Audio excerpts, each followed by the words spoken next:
Gutterball. What's up, guys? Welcome to the Gutterball podcast. Today we have myself as a guest. I've been invited by Jackson and Paul, and I appreciate the invite, guys. Yeah, of I'm course, very man. happy to be here. Welcome. Thank you. So let's just get right into it. You guys, this is your podcast, but today it's actually mine. So how was your week? Yeah, it was a good week. Super long week. I'm working kind of later-ish than I normally do, but it's going okay. Not bad. Just regular everyday systems admin stuff, solving problems and fixing things and implementing stuff. But how about you, Jackson? I'm doing all right. All these man-made viruses have gotten to me. I'm fucking sick. I'm very, very ill. I don't feel great. You could hear it in my voice, but nonetheless, I'm showing up. Like I say, unless I am in the hospital on a fucking ventilator, I'm showing up for Gutterball. You wouldn't that's a miss goddamn this, right? promise. You would Nope, never miss absolutely. Especially with you on, hell nah. But other No, than I that, appreciate that. I'm fucking feeling great. I look forward to talking to you a little more, learning about yourself. Maybe you could kind of just tell us right now, before we go into your week, what are you about? Sure. My name's Travis. I work in IT here in Minnesota, so just like Paul. I think you live in the cities. Yep. I've known Paul for quite a few years. We have a lot of mutual friends. A lot, like countless. I don't even know how many. Yeah, a lot. And I've talked to Paul probably since high school. There was never a day where I remember meeting Paul. I just have he's just someone happened. I've known forever. Like I don't know when. It could have been my whole life, but I've known Paul forever. It feels like. Yeah. We had very similar interests, very similar workplaces. We've never worked together, and to be honest, we've never hung out. I know. Yeah, it's so weird. It's so weird because we had so much in common. There's just like this gap, but like, hey, the time is now, right?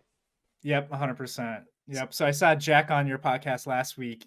He was telling me at work that he was going to be on, and I was excited because I wanted to see Jack on here and see how he did and see what he talked about. It's a good show. And I didn't know that you guys were uploading every Saturday, so I was happy to see him on here. It looked like he had a good time. Oh yeah, it was great. Yeah, absolutely. We'll definitely be having Jack on. Heck, maybe we'll have you and Jack on at the same time. Do a double guest. Are you sure you want that though? you guys gonna cause some problems or what? Yeah, there could be quite a bit of issues. Like yeah, Jack's your editor is gonna have some work cut out for him. Jack's like, we got to do a drinking episode. Yeah, that'd be fun. I would do it. I am such a lightweight. I barely drink. But if Jack is on and it's like a Saturday night or a Friday night, I would do it for sure. Okay. It'd be fun. Yeah. We can work around that. And I'm the editor, by the way, so I'll be doing quite a bit if we need. Doing all the bleeps. Yeah, all the bleeps. No, honestly, we don't care what pretty much anyone says, but as you know, with I don't know if you heard about YouTube, like you can't swear like in like the first 10 minutes anymore or something, or it's like instant demonetization. Yep, I've seen that. Gotta be careful.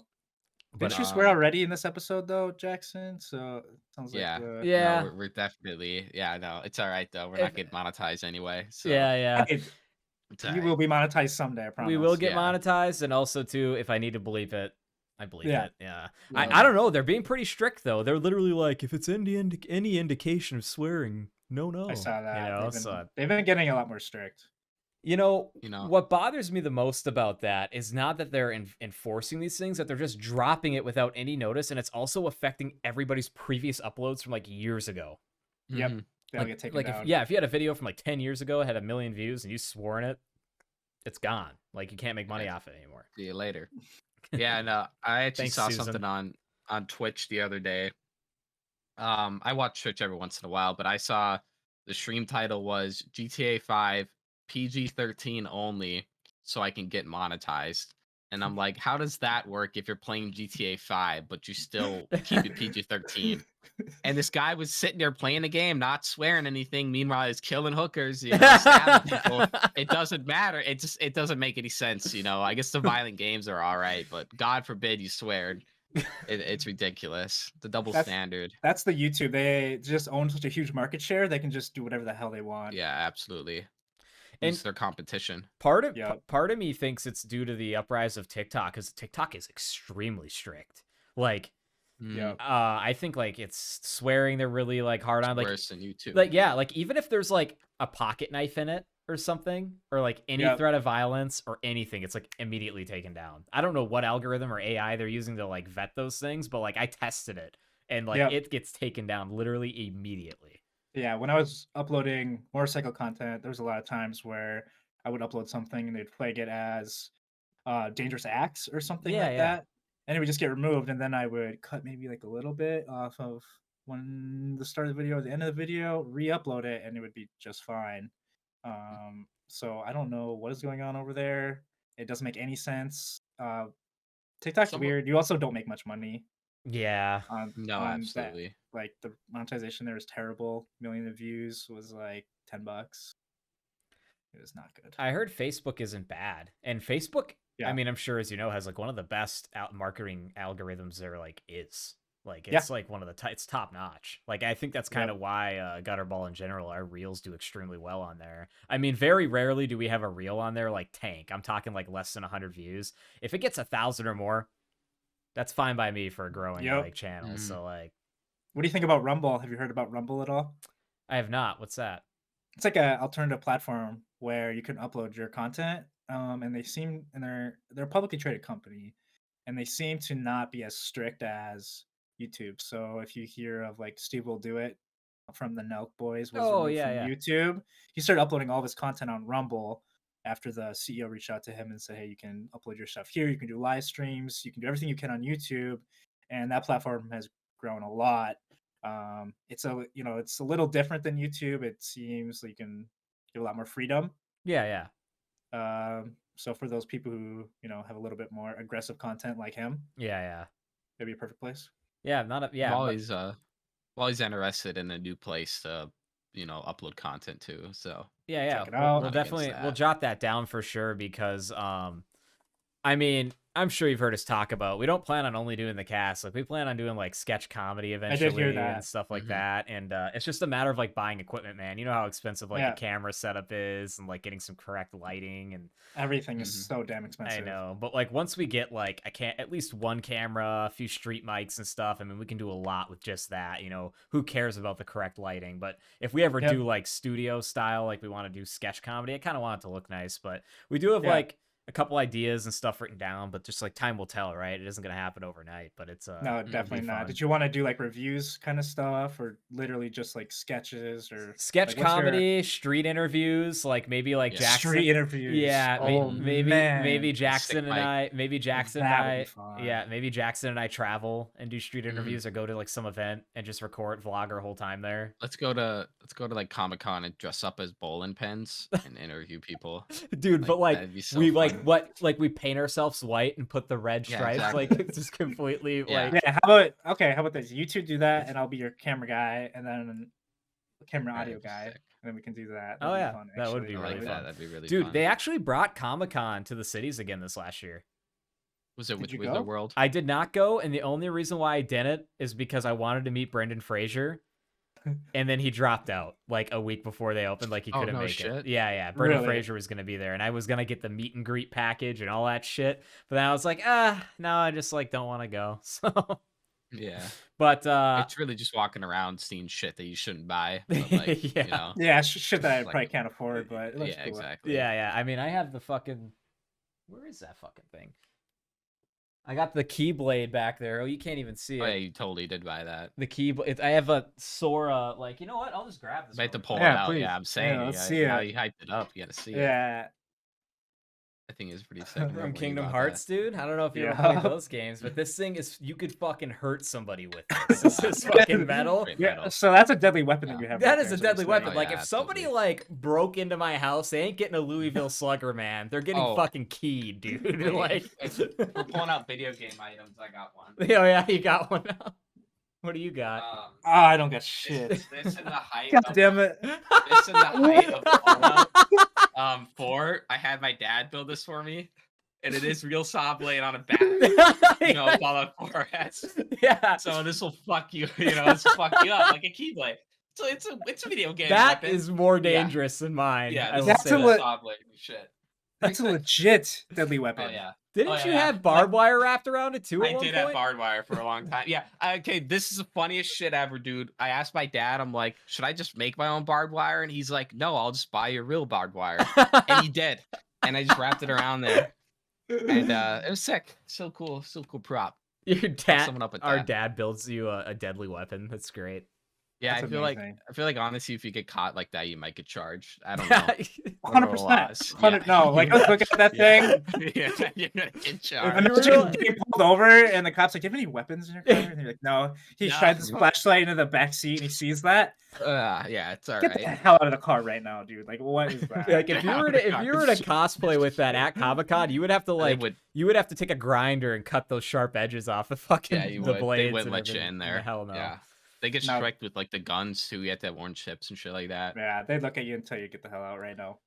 Yeah, exactly. 100%. No, but speaking to that, like I went to the Comic-Con down here like 5-6 years ago. It was great, and I hope they come down again next year. Very rarely though do they do it like a couple years in a row. It's usually like they'll come back because this is a dumb question. I don't know shit about Comic-Con. So do they just pick random cities throughout the year, or do they happen throughout the year? Well, so there's like different companies that will host them. So like it'll be Comic-Con, but it's like Wizard World Comic-Con, and they like Wizard World owns that.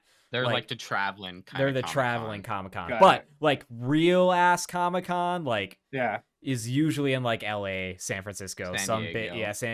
Like those like so you fly out there and go there. But like the ones that travel are still pretty goddamn good. I mean, they get big actors, they get all types of like vendors and stuff. Like again, like Jack was saying, there's so much stuff you want to buy, but you're just like, God damn, like you just really shouldn't, you know, it's just so expensive. But it's really cool. And the Wizard World one though, for it being like a traveling one that isn't like the main one, I thought it was sweet. But also like I haven't been to the real one. I bet you I go to the real one, I'm like, I'm never going to another one again. But you know. Yeah. That sounds fun.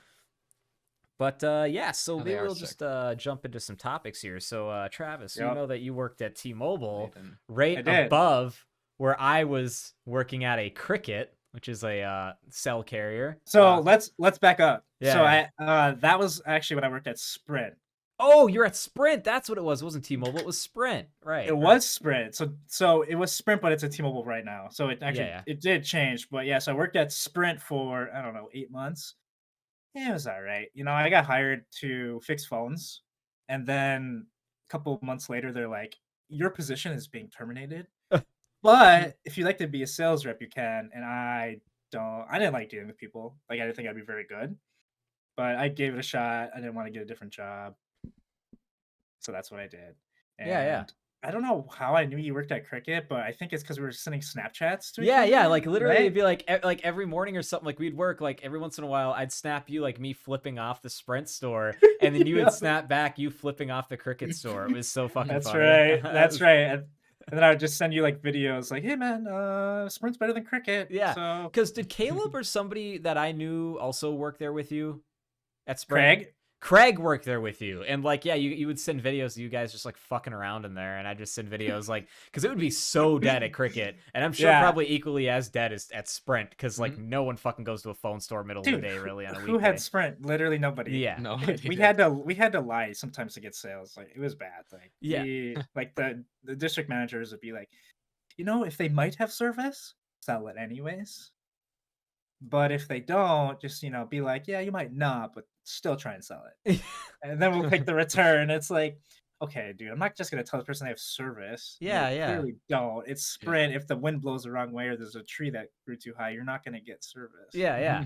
And like when I first met my girlfriend, she was on Sprint, and when she told me what she was paying for it, I was when that contract's done, you're done. Yeah. Like you just come over to Cricket. I'll set you, because Cricket, like, say what you want about Cricket, like it's cheap, it's shitty, it's non-contract, whatever, but like it truly has stayed the same price basically since they opened, and it's the same towers as AT&T because it's just like a conglomerate. It's like a lower version of AT&T. T-Mobile. When I moved to T-Mobile, they had the same thing, Metro. And Mobile and stuff. Don't get me wrong, you dealt with a lot of shitheads.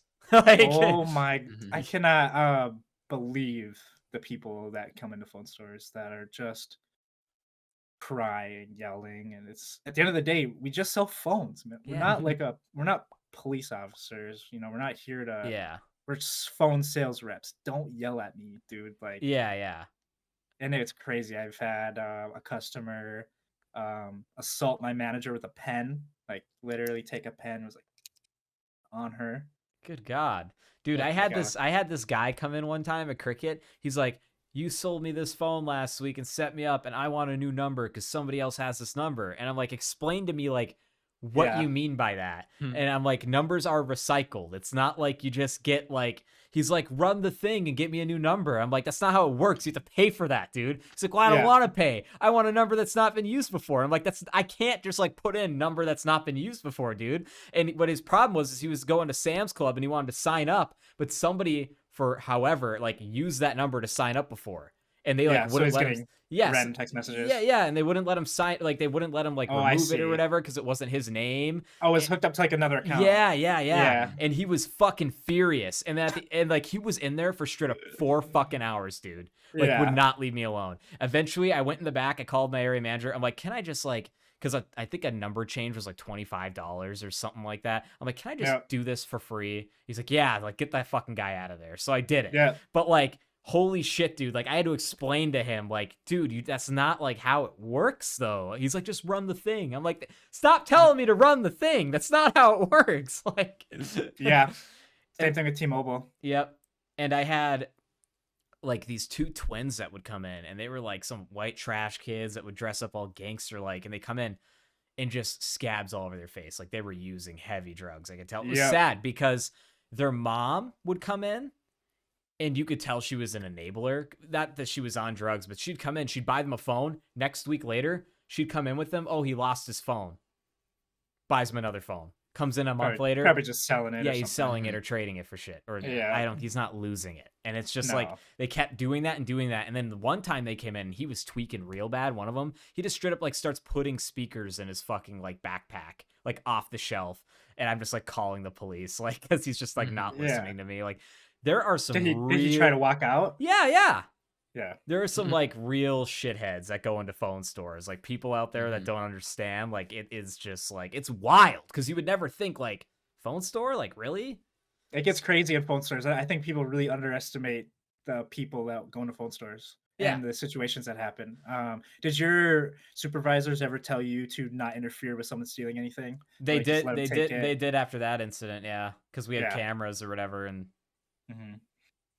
Yep, they were just like, "Yep, let him take the product. There's not much you can do about it." And I'm like, "Okay, sounds good." Well, speaking of stealing, I was with my sister buying pants at JCPenney's like 2 days ago, and she can attest to this too. I just remember this when you mentioned that guy walking out. Some dude filled up a duffel bag with shit and just walked out the door, and like stole a whole duffel bag full of clothes, and like me and like 20, like not 20, like 15 other people witnessed this, and they were just like staring in shock at like what they were witnessing. And have you seen those videos of the Best Buy employees like playing defense?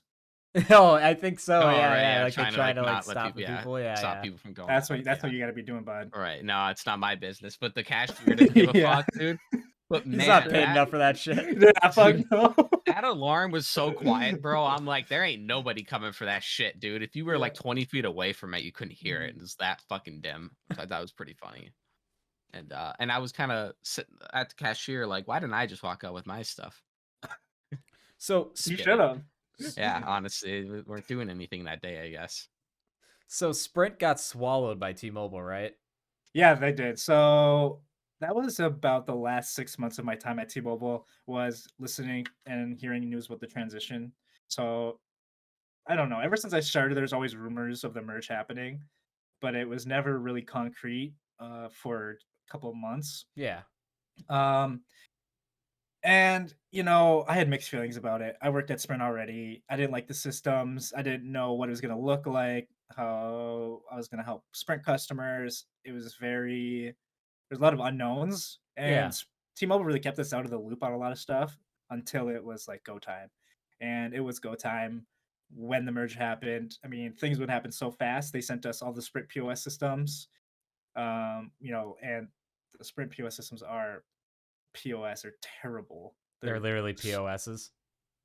So bad. So I don't know. I just didn't like the team. You know, I was already looking for a new job at the time, and it just worked out that I didn't have to deal with Sprint for too long. The systems were bad. The getting customers switched over from Sprint to T-Mobile, the whole process was bad. Yeah. It was a nightmare, and I hated it. And I'm just glad I'm not there anymore. Sometimes I have nightmares about that place. Dude, I have some bad, like, I'll like wake up in a night sweat, like I'm still working at Cricket, and I'm like, oh Yeah, like, I have a dream probably once every couple of months about me being back at T-Mobile, and then I just wake up just like, oh, thank God, yeah. like thank God. It feels so real too. Like I'm just Yeah. like in the dream, and like my friends are there, and my district manager's on the phone, and I'm selling phones, and I have that feeling that I need to sell something right now, otherwise I'm not going to hit my commission, and it just feels so real. And then I wake up, and then thank God. But yeah, it's a real thing. It's like PTSD, but It's like I'm sure you get those dreams. Even Jackson and I have talked about this, where like you wake up thinking you had like homework due, like you're still in fucking school, and then you're all the time. Yeah.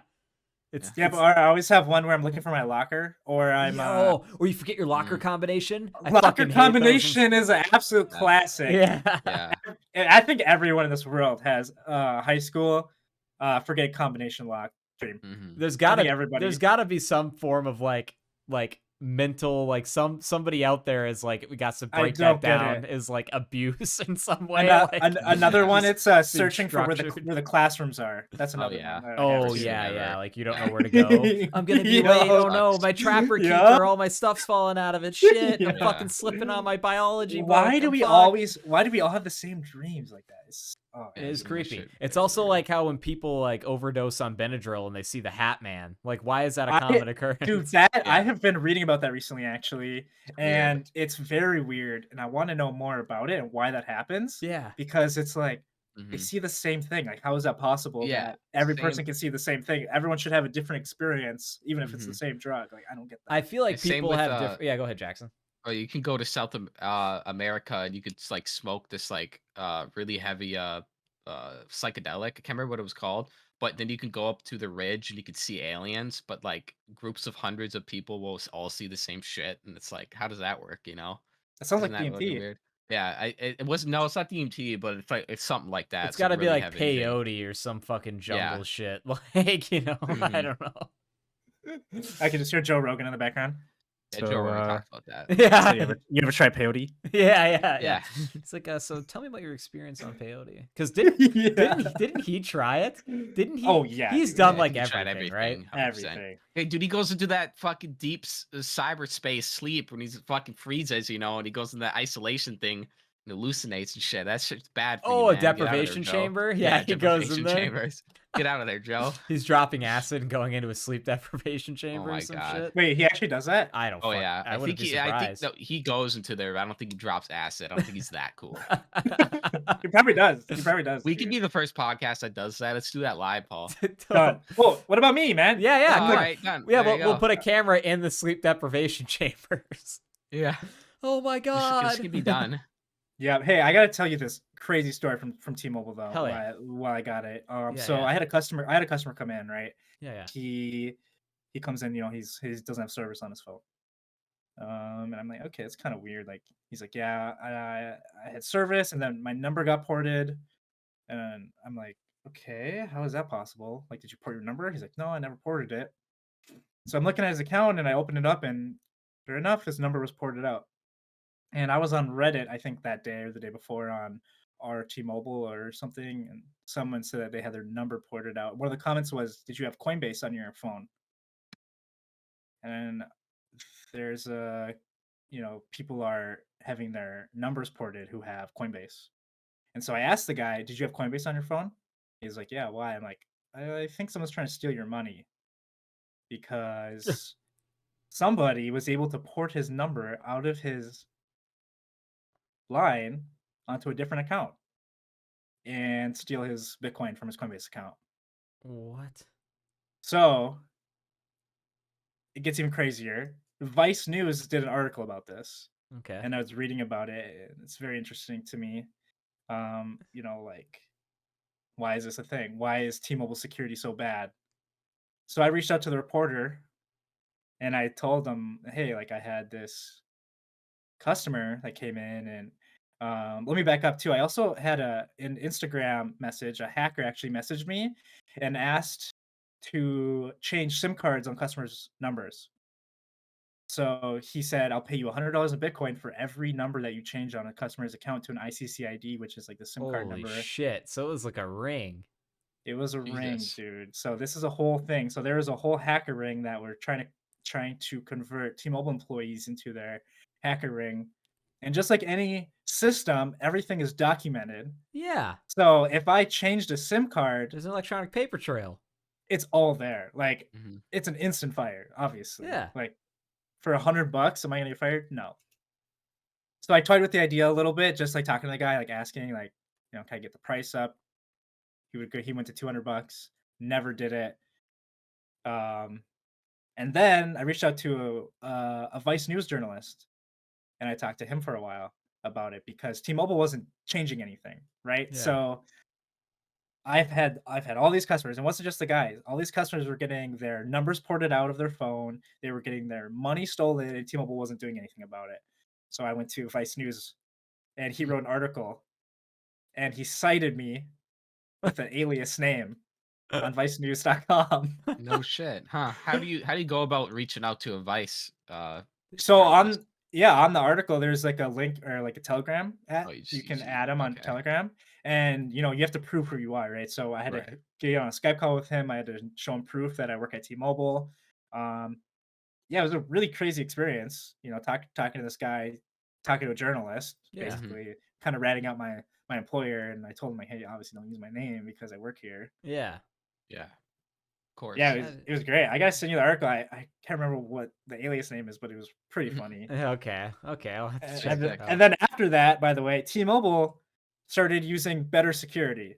So maybe I changed the company to have better security.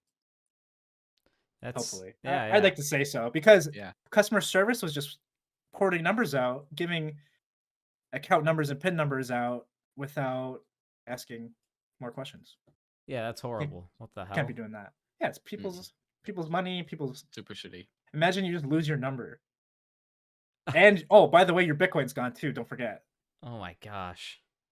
Like that'd be terrible. Yeah, it's horrible. Holy shit. Yeah, see, that's one thing. That's a crazy story, man. I never dabbled into Bitcoin personally, or NFTs. I've always been interested. Like I went as far as downloading like Robinhood or the crypto app or Coinbase and just like looking at that stuff. Like I don't even invest in stocks. I probably should do that, but You should. I just kind of like, I don't know. I've always been worried about like putting my money into something like that. And like, as I should be, because something like Bitcoin's so volatile, you never know what the hell it's going to do the next day, no matter the coin. And like, 100%. and it's just like, that's why I just feel like I'm a little too safe, but it's also like, whatever. Like the farthest I go with investment is like my 401k. That's like, yeah, that's still pretty good. Yeah, that's still like, better than what a lot of people have. Yeah, I have a 401k and then I have a separate private Roth IRA. So like Yeah. I have a separate thing I put money That's into. all you need. I think people overthink this, thinking that you need to pick the next big stock. That's not how it works. You just invest in these index funds and 401k. I think you'll be just fine. It's kind of just like a set it and forget it almost kind of thing. Like That's you can exactly do it. that. Like there's nothing wrong with that. People out there listening, get a 401k through your work if you can.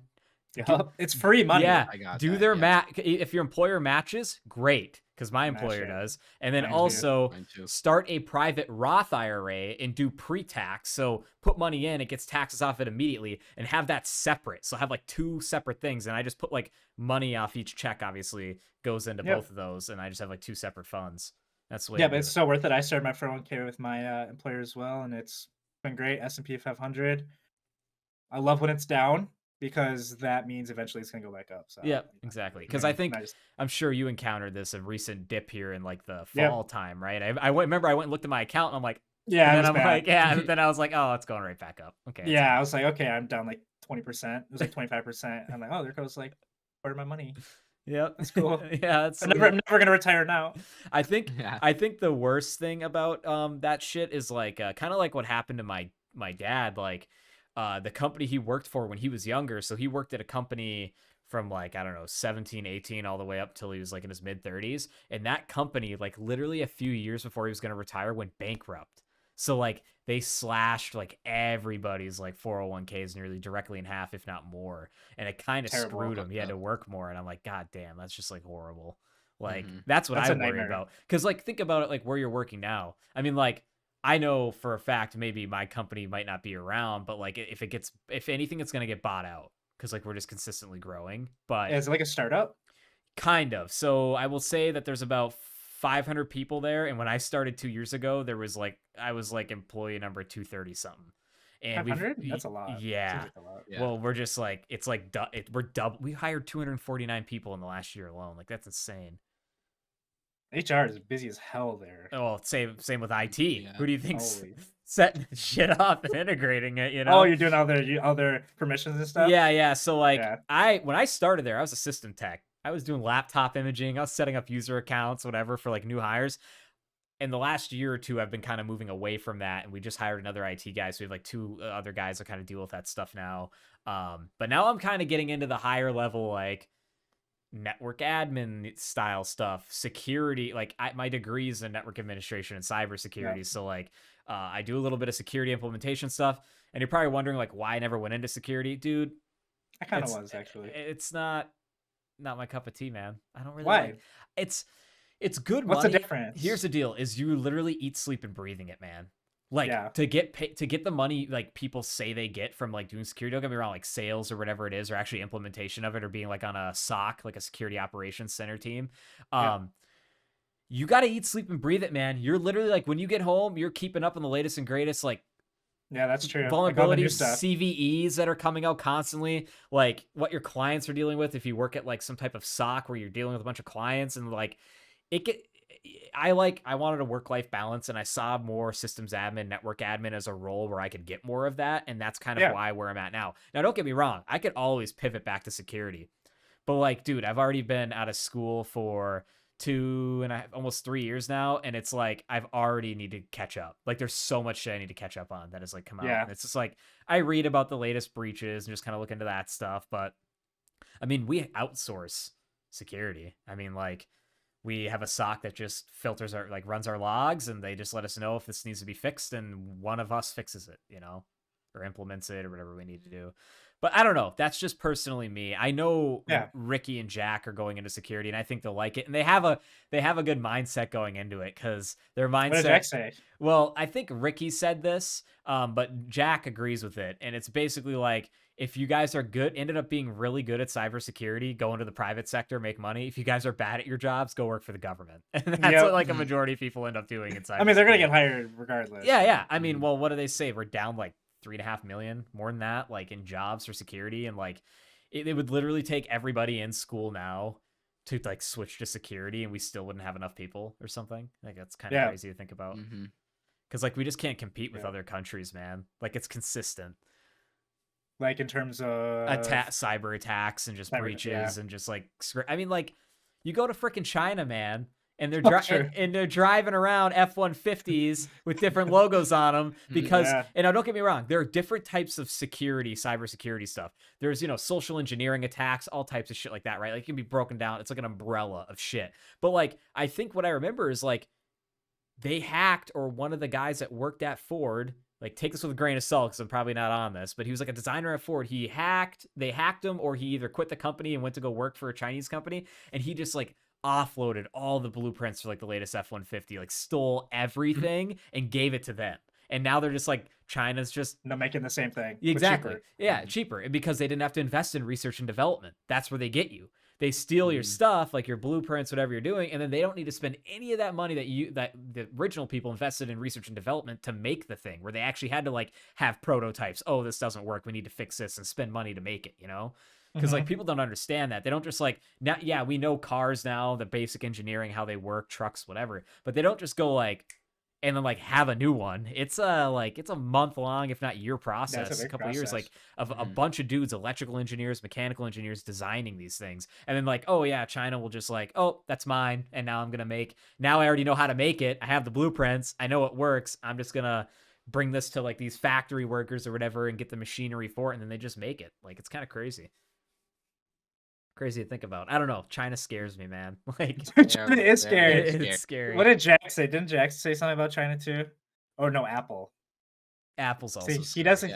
he doesn't like, he hates two things. All right, China and Apple.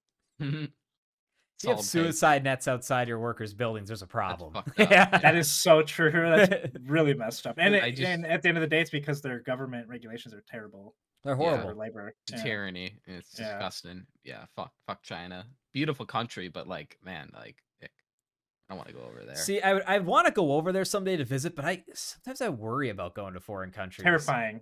Yeah. Terrifying. I don't want to get locked up there, dude. That's my worst nightmare.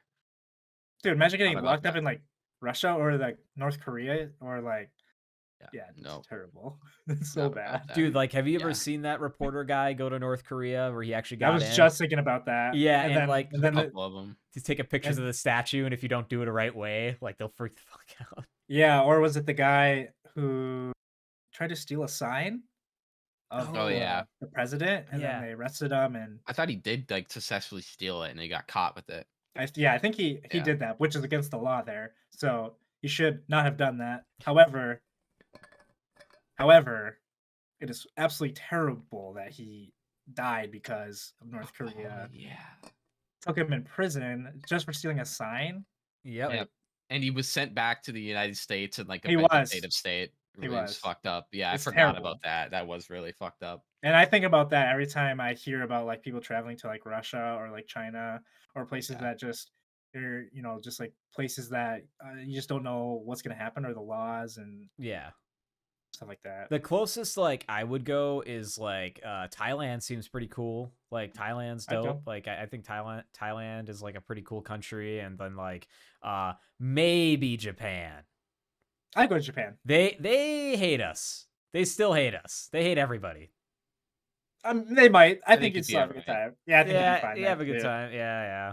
I think you'd be fine in most places in Asia. I mean, I just feel bad walking down the main street and seeing shadows of people that got fucking vaporized. The atomic bomb. Oh yeah, it'd be pretty metal. They scrubbed that shit off yet? I don't know. Get on there. Go ahead, Jack. What were you gonna say?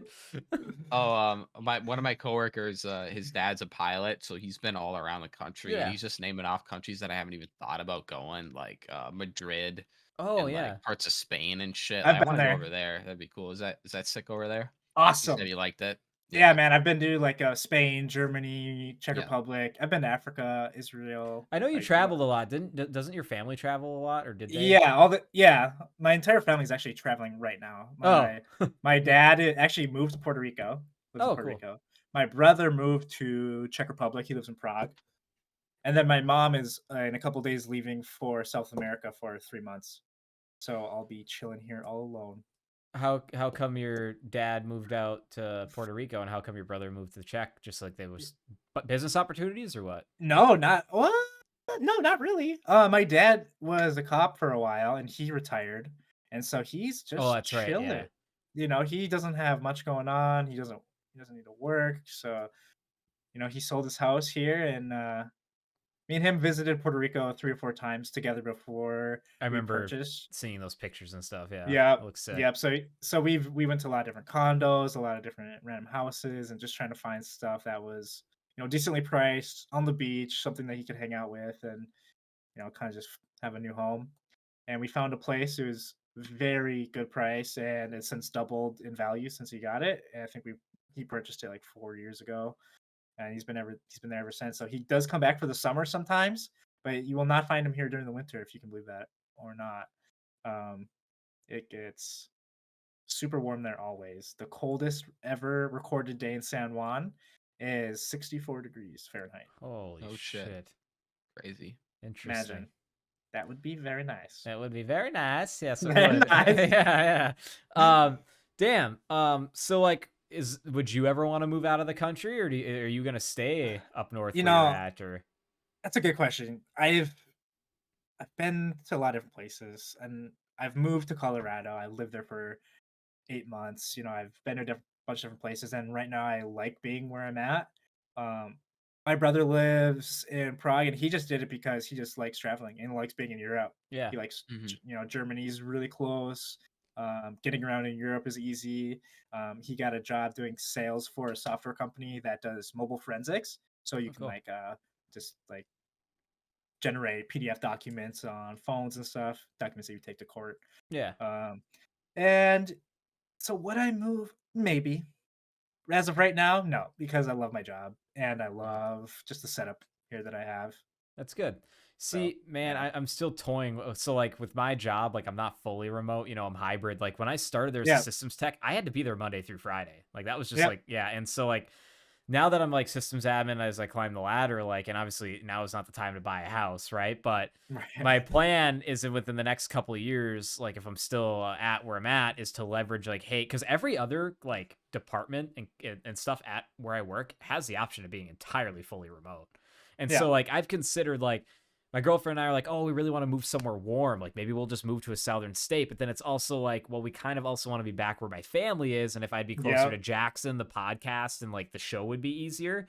So I might even move back up north where you guys are at and just buy a house up there. But it's all about the job. But if I can work entirely remote, then I will completely, like, yeah, I'll move up there. Even if it's like Superior, dude, has such cheap house. Like, it's not bad. I live there. So cheap. Yeah.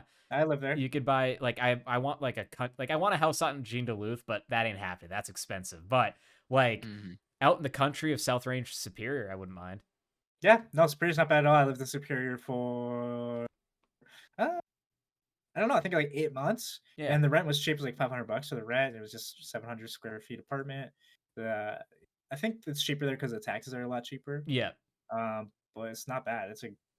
I would do it. Do it. Come back. Come back to us. Come back. Yeah, I know. Yeah, dude, we'd probably be Yeah. watching UFC like every Saturday if I was up 100%. there. It'd be happening. 100%. Well, next big card will come up. What are you doing for the lightweight card? They're that Makachev. Is it the March? Yeah, is it the March one? No, this one's coming up in like a couple of weeks. It's a double belt fight. It's Makachev versus Volkanovski. Volkanovski's going up from 145 to fight the lightweight champ. It sounds like you're gonna be here. So yeah, I should probably be there. Yeah. That'll be a good time. Yeah, it'll be fun. So what was like your favorite like country that you traveled to? I want to like elaborate on that. Like, yeah. Every country I've gone to has a unique thing about it that has a pros and cons. Yeah. It's very hard for me to pick one country, but one country that I've had the most amount of memories, most amount of fun is probably Germany, just because I know people there. Yeah. You know, but in Europe, it's very close to how we live here, obviously. In terms of just crazy things I've never seen before, Africa, when I was in Ethiopia, was insane. I mean, just the culture was different. The people were different. It was just a whole nother world. Like a culture shock. Yeah. Absolute culture shock. Like I've never experienced anything like it. Like it's a completely different way of living. You know, people are nice everywhere I've gone in the world. Yeah. You know, and I also went to Djibouti, which is like right next to Ethiopia, and you know, we've had some pretty crazy experiences there where people try to rob us. You know, it's just like anywhere though, you know, it's just how it is. And I would say Africa for sure. And I want to go back because I had a great time. Okay. Interesting. Yeah. I've never traveled internationally. I mean, I've never even seen an ocean, either. Travis. Never. Really? Yeah. So like, yeah, I get that. And here's the thing, like I feel fortunate because my parents definitely helped a lot with the travel thing. Yeah.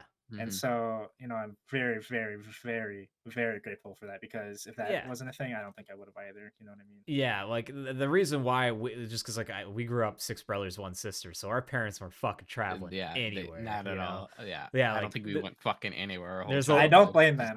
Yeah, there's a lot of us. Like my oldest brother's like 36, 37, so like it's pretty crazy to think about. He was 18 when I was born. Put that. Oh my God. Yeah, dude. Yeah. I don't blame them then for not traveling with 6. Yeah. But I don't know, like I'm trying to be better about it. Like I want to travel. Like last year was the first I went on my first plane ride last year when I went to Arizona to hang out with Ivan. I went to Phoenix. It was great. Like I went to Phoenix, I drove up to Sedona, I hiked the Red Rock Mountain Park, I went to Flagstaff. That was really cool. And yeah, we spent like literally a little over a week there. It was a great time. Yeah, Arizona's awesome. I love going there. I've never been there in the summer. Probably don't. I haven't been there in the summer either. I was there in March. I was there in December. At the end of the year. Yeah, it's nice. It's not too hot, I guess. I mean, they're always like, "Oh, it gets so hot," but it's like, is it that bad? Dude, if you looked at the average temps for Phoenix between like June and August, it's like over 100 degrees. Would you rather live in a place that's really cold all the time, like where we're at, like where it's really really hot, cold, really or hot, really hot? Like, really would you hot. Really hot. But I yeah. also think it's because That's we what I'm grew up in the saying. cold, though. Yeah, It's I Yeah. don't know. It's easy to say. I feel like I'd have to like experience it for a good amount of time. Like give me like Yeah. a month Right. in an Arizona summer, and we'll see how it is. But Yeah. All I'm saying, dude, is if I have to get up every morning and scrape my car off for the next 20 years, I ain't doing it, dude. I'd rather be sweating my balls off the entire day. I don't give a fuck. I am not scraping off my car anymore. Why do you think people spend like thousands on On a garages remote, That's yeah, true. and, and remote true. starts and yeah. all that crap, so they don't have to do that? It's a real To thing. fucking market right Yeah. there. It is just because of that. Don't worry, Yeah. I hate it too. I Mhm. live in a condo area, so I don't have to shovel. I hate shoveling.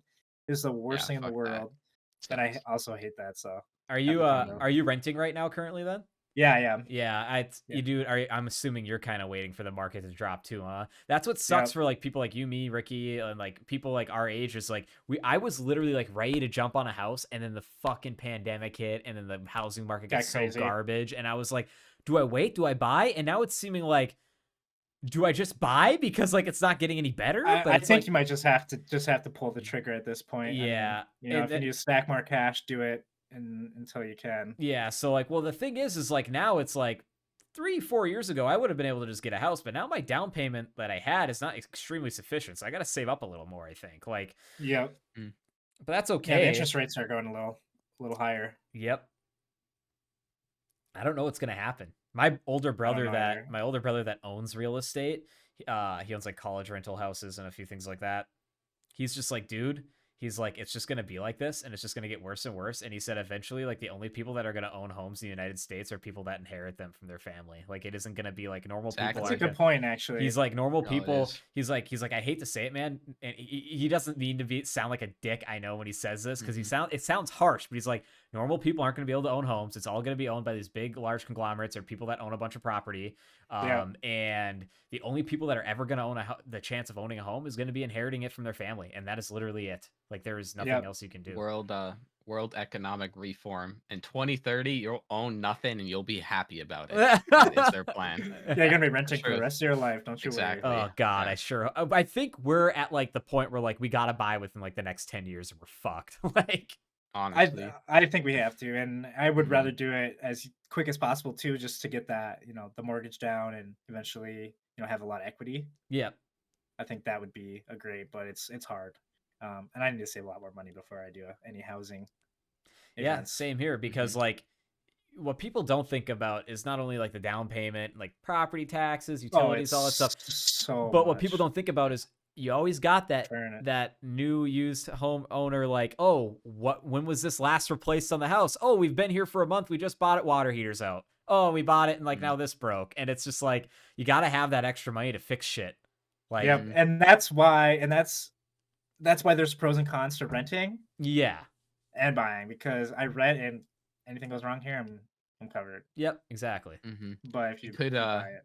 Could end up like my coworker who's a geologist and is like in his like 40s, 50s, and went all out in the house and had to spend so much repairing it, didn't have any money, and now he has to work at said Target, Okay, I have a follow-up question for you, Jackson, about said Target. I heard you figured out that I stole some cases of a certain drink.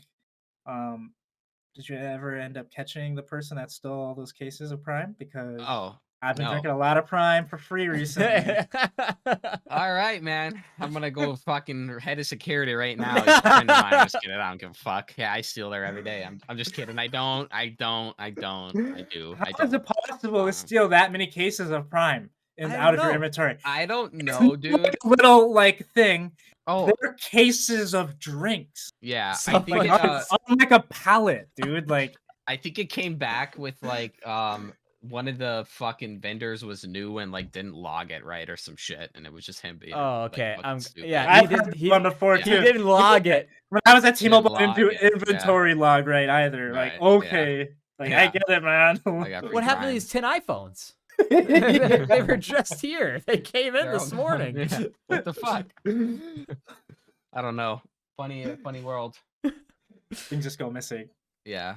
When when I was working at Cricket, and we talked about this before the show, Travis, but like dress code. So like, Oh yeah. yeah. So like, Oh yeah. so like, a little backstory. Like, I worked at Cricket for maybe 6 months as a sales guy, and since like I was the only one that would like show up and do my job, so like I was making all the commission. And Cricket's commission when they first opened was Pretty bank. good? It was really good. They really locked it Is down. Cricket like a strictly prepaid service? Yeah, strictly like yeah, prepaid, no contracts. So like if you wanted to buy, like you can get iPhones and newer phones through us other than the crappy Cricket phones, but you had to pay outright. Like, Yeah, you drop, full price. Yeah, you're dropping $1,000 or whatever, plus like activation fee and whatever. And we did have insurance and whatever, but like anyways, you would try to sell insurance or like a case. You sold a case with it, and like you sold accessories. There was like a multiplier. That's And like the higher the plan, there was a multiplier. And don't get me wrong, there was a lot of shitty people that came in there, but you also got like some very nice like middle class families, like wife, husband, couple kids. They're just those are the best. They were just looking for something cheaper than like contract, and they're like, oh my god, like it's that cheap? Like shucks, like I'm telling everybody about you. Like, you've been the greatest, Paul. Like, pat me on the back. And I'm like, I've heard that. And I'm like, thanks for your unlimited plan and all those accessories. I'm back there, like, dialing it all up with the commission. Well, here's the deal. Like, when I was sales there, I was like the only employee for a while. Like, I was one of like 2 or 3 people. So, like, I would work nearly 6 out of 7 days of the week and just rack cash. I was making a ton of money. And then we lost a couple other workers. They promoted me to manager. And this is where shit got fucky. Is because I wanted to hire people, but my district manager wasn't coming to like help me hire people. Like, he just expected me to like to know how to hire people and file the paperwork, whatever. I'd never had a role like that before. And long story short, the manager below him, so like not the district, but like regional, like she/he, like they switched out a couple of them, helped me like get some people hired. And still, like, there was one point, dude, where I was literally the only employee. I was opening and closing the store every single day of the week. But I made a lot of money, but I was so burnt out, man. I've also been there. Yep. And I just never got a day off. So many times. It was so rough. And yeah, so that district manager that made like basically the regional ones quit because of how bad he was at his job. And then I found out why. He wasn't responding to me. These things wouldn't happen. And one time I kind of blew up on him, and he's like, oh, do you know who you're talking to? And I'm like, what do you expect me to do here? You know, right? But here's the funny thing about it. So like, we had a dress code. You basically just had to be wearing a Cricket shirt and I think khakis or something. Jeans were like, fine line. They had to be like nice jeans, no tears, whatever. Now, I never had a problem. I would always wear a Cricket jacket or shirt. I'm okay with wearing that stuff because it didn't really look bad. The Cricket stuff was clean. It had like the green underlining. It was dope. I don't have any more of that Cricket swag. I wish I did, but you wish you did. I kind of wish I did. Wish you just rock it right now. Yeah, it's kind of sick. It's kind of sick. It was kind of sick, dude.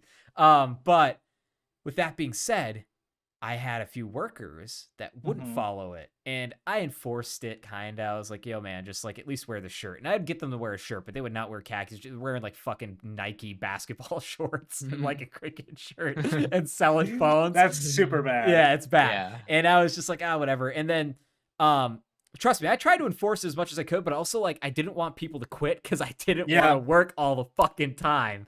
Oh, I think we lived the same like cell phone sale manager life for like, I think we lived the same life. Yeah, and it was a short life because I got the fuck out of it as soon as I could. Yeah. And then the district manager comes in. He's this like 300, 400 pound slob. He's wearing like a fucking Adidas hoodie that doesn't fit him with stains all over that motherfucker. Like he just ate Taco Bell next door. And he's got fucking like cargo shorts on that are torn. He's got those dad New Balances on that are green from mowing the fucking grass, like just stained. And he's just like, you got to be following dress code and make sure employees follow dress code. I'm like, you talk to him, man. I'm also like, look what the fuck you're wearing. Like you're in the Cricket store right now and you're wearing a greasy ass Adidas hoodie and shorts. Like, and then like we would sometimes get like a district manager from like the other district that would just come fill in because the other dude's off, and he was cool with stuff. He would wear the Cricket stuff, like he was cool. But man, it was horrible. I got out of there as soon as I could, man. I could not take it anymore. No, it's bad. I had this one employee who I will name later. He would always we had a dress code. It's strict. It's stricter than what you described. You have to have the T-Mobile shirt on.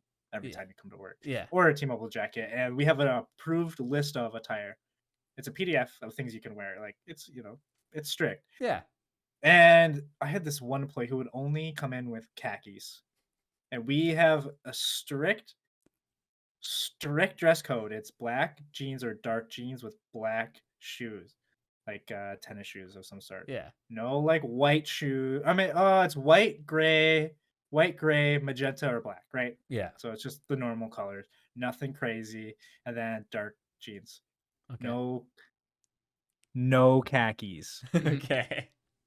This one employee I know you're talking about too. would come in with khakis on, and I would say, "Hey, remember what we talked about last week about the no khakis thing?" He would go, "Oh man, I just woke up. I'm sorry, I was in a rush. I mean, okay, just don't let it happen again. If the district manager comes up and sees this, I could get in trouble. So please, just wear the jeans I know you have." Jackson, do you want to know who this person was? Who was it? Jack. No. Oh, okay. Yeah. That's good shit. And for the audience out there, that's the previous episode. Yeah. And he was my employee at the time, and also one of my really good friends, right? So it's like, dude, like you're my fucking friend, Yeah. dude. It's like when an ask turns into a tell, bro. Yeah, dude, it's like I hired all my friends, so we all work together, all Mhm. of us, and it's like, okay, dude, just like we got security cameras, and they check them. And they care about what we're wearing. Do they care about our dress code? Like you need to have the right stuff on. And it went on like that for the entirety of my manager time there. I don't think I ever won that battle. For those who don't know Jack, you will not win the battle against Jack ever. No, he'll do what he wants. Yeah, that's good shit. He does what he wants. He does what he wants. He gives no fucks. Anyways, we mentioned UFC earlier. Mhm. So like, as you know, like I'm a big fan. I know you're a big fan. So like, do you watch nearly every single card? Are you watching the fight nights? Like, what do you kind of like? It's Listen, just like man, you catch them on Saturday when you can? Yeah, here's the thing. This might sound like I'm like 80, but I can't stay up that late anymore. I get it, man. It's fine. I can't do it, dude. I work, like when I work Monday through Friday, I get up at like 6, right? Yeah. And I go to bed at like 8:39, 10-ish. Yeah. I can't stay up until midnight anymore. On a Saturday, I just get so tired. However, I do like to watch them sometimes the next day. Yeah. So I'll watch them, but I'm not like super into UFC. I'm a fanboy. I like McGregor. I like Sugar Sean. I like watching like the people that everyone else is like, oh, I don't like them because they're too popular. I like them. I think they're super fun to watch. Yeah. So like, here's the deal. Like, I got into it about 2.5 years ago, and before that, I had never watched. Like, I kind of got into it after the McGregor reign, right? Like right at the end. Like I saw Dustin Poirier, McGregor 2 and 3, and that's about all I saw. And as much as McGregor, but I am in the Sugar Sean era. I'm in the dude. There's a lot of good fighters right now, and they're so good. And that, now that like I'm not like a casual by any means, I could name a good chunk of like most people in most divisions are like top 10. Like not like everybody, but most people. And like there are a lot of like what I would call dark horse fighters that not a lot of people know about that are like that guy's fighting tonight. I'm tuning in, because I have that feeling for a couple people as well. Yeah, it's also just because like they don't if they're not good on the mic, they ain't getting advertising, they ain't getting like big higher up cards or like being co-main or main event. Yeah, who's that guy that like shrugs? He like wins and then he's like fucking Ryan Hall. The one that's like a jiu-jitsu master. I love watching him. He is interesting. His name's the Wizard. He really is. He's crazy when it comes to jiu-jitsu. Yeah, he goes like, you know what? He's like a fucking 35-year-old tax accountant, and he's like just super good at jiu-jitsu. Just destroy. He's so good, dude.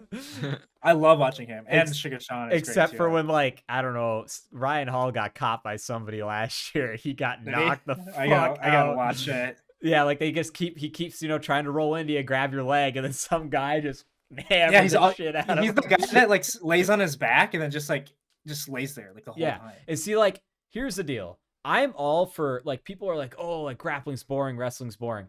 It can be, but when you see a competitive grappling match, like they're back and forth switching positions, trying to do submissions, it's entertaining. Now, Ryan Hall, his is cool when he actually catches you, but you get those guys like him or Paul Craig that just, like, as soon as they get hit or knocked, they drop guard. Like, the other fighter's really gonna fall into that trap. No, they're gonna sit there and kick your legs or back up and let you up. Yeah. Like, for instance, what reminds me is, you know, Dan Hooker. Yeah. Yeah. So Dan Hooker doesn't have the greatest record, but if you go look at who Dan Hooker fights, he takes none of the easy fights. Like, he just got scheduled to fight Jalen Turner, who's like a huge up and comer that's like pretty much unstoppable. And Dan Hooker, dude, he'll fight grapplers, he'll fight whatever. But like, Dan Hooker had like a shot in the light, like, I don't know, a few months ago, he fought Claudio Puelles. Dude was like undefeated or had one loss and like 11 or 12 wins. He was a submission specialist. He'd get you in a knee bar and you tap. You know Clay Guida? Okay, he's like the Carpenter is a super old guy. He's been fighting forever in the UFC. He's still fighting, but he tapped out Clay Guida. He tapped out all these people. Dan Hooker just kept his distance, never let the dude get him, and he kept liver kicking him as he stood up and just shut the dude's body down. Like, the dude literally just gave up. He was like just TKO'd because like he just could not take the body shots anymore. And like, I don't know, it was cool to see Dan Hooker kind of get a win again because he's had it rough. Like, that fight with Poirier, that definitely took time off of both of their lives. It was like super close. But I don't know, man. You watch every Friday, Saturday, or watch every event pretty much? I watch every single event every Saturday. Like, Saturdays are UFC day for me. Now, that being said, there isn't one this week, but there's a fight night next week. It's the first one they're ever doing in South Korea. That shit, the prelims start at 9 and the main card starts at midnight, so this isn't gonna get done at like 3 a.m. I am not watching that one until the next day. Like, see, my favorite is that one where it was in Abu Dhabi, I think. Yeah. Like, where that starts at like 9 a.m. Oh, I don't mind the 10 o'clock, like 10 a.m. ones. Like, I like sometimes when they're in the morning. Perfect. Yeah. Why can't we just have like a early, like, I get it's Vegas, but yeah, come on. I know. Dana, I'm old, man. I can't do it. I wish they would do the fight nights at or earlier time, but like, no, like midnight, 12:30 is my cutoff. And they usually go to that. But like, even that, like, on the bright side, it's Saturday night, right? I have Saturdays and Sundays off. Me so too. Like, I just sleep in Sunday and just call it good. But no, I know what you mean though. You just start to like doze off. Like, yeah, I just get so tired, and then it's like it's so hard to like pay. Like, I love watching it. Like, don't get me wrong, but when it's like 11:45 midnight and it's like 2 more fights to go, it's like, okay, now it kind of takes the fun out of it because I just get so fatigued and tired just for being up all day. I don't know. I'm complaining. It's a dumb complaint. I know. I get it. We're old. We're getting old, man. Yeah, it's like I love sleeping, and then it just messes up my sleep, and then it's like, do I really want to watch this for not sleeping? And then I always, it's always fun hanging with friends. That's another thing I love about it is we always get together with a bunch of people. Yeah, fucking order pizza, order wings, hang out. Dude, always pizza, some beers. And I mean, what's better than watching people beat the shit out of each other drinking beers and pizza? Yeah, with your friends. Like, it's great. With your best friend. Is there anything better than that? I don't think there is. I don't think so.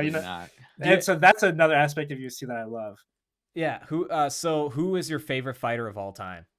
That was in the UFC, or I guess it could be any mixed martial artist. I do watch a little bit of one championship in Bellator, but not a whole lot. Yeah, like listen, because I just don't know everyone. I get it. No, you can pick a superstardom like that. Like, I'm picking Sugar Sean O'Malley. I am a huge fan. I'm a big fan of him, dude. I watch his Snapchat stories. I watch his Instagram posts. I look at his companies that he makes. Sometimes I'm at work and I'll put on YouTube. I'll watch his Warzone streams. Does he have like podcasts and stuff? Yeah. He goes on a lot of podcasts. I don't think he hosts one. But he has one with like his trainer. Oh, he does with his brother. Yeah, his brother. Is that his brother? Yeah, is it his brother or his trainer? I think his brother is his trainer. I don't know. That's a complicated fucking. He does have a podcast. Yeah, I forgot about that.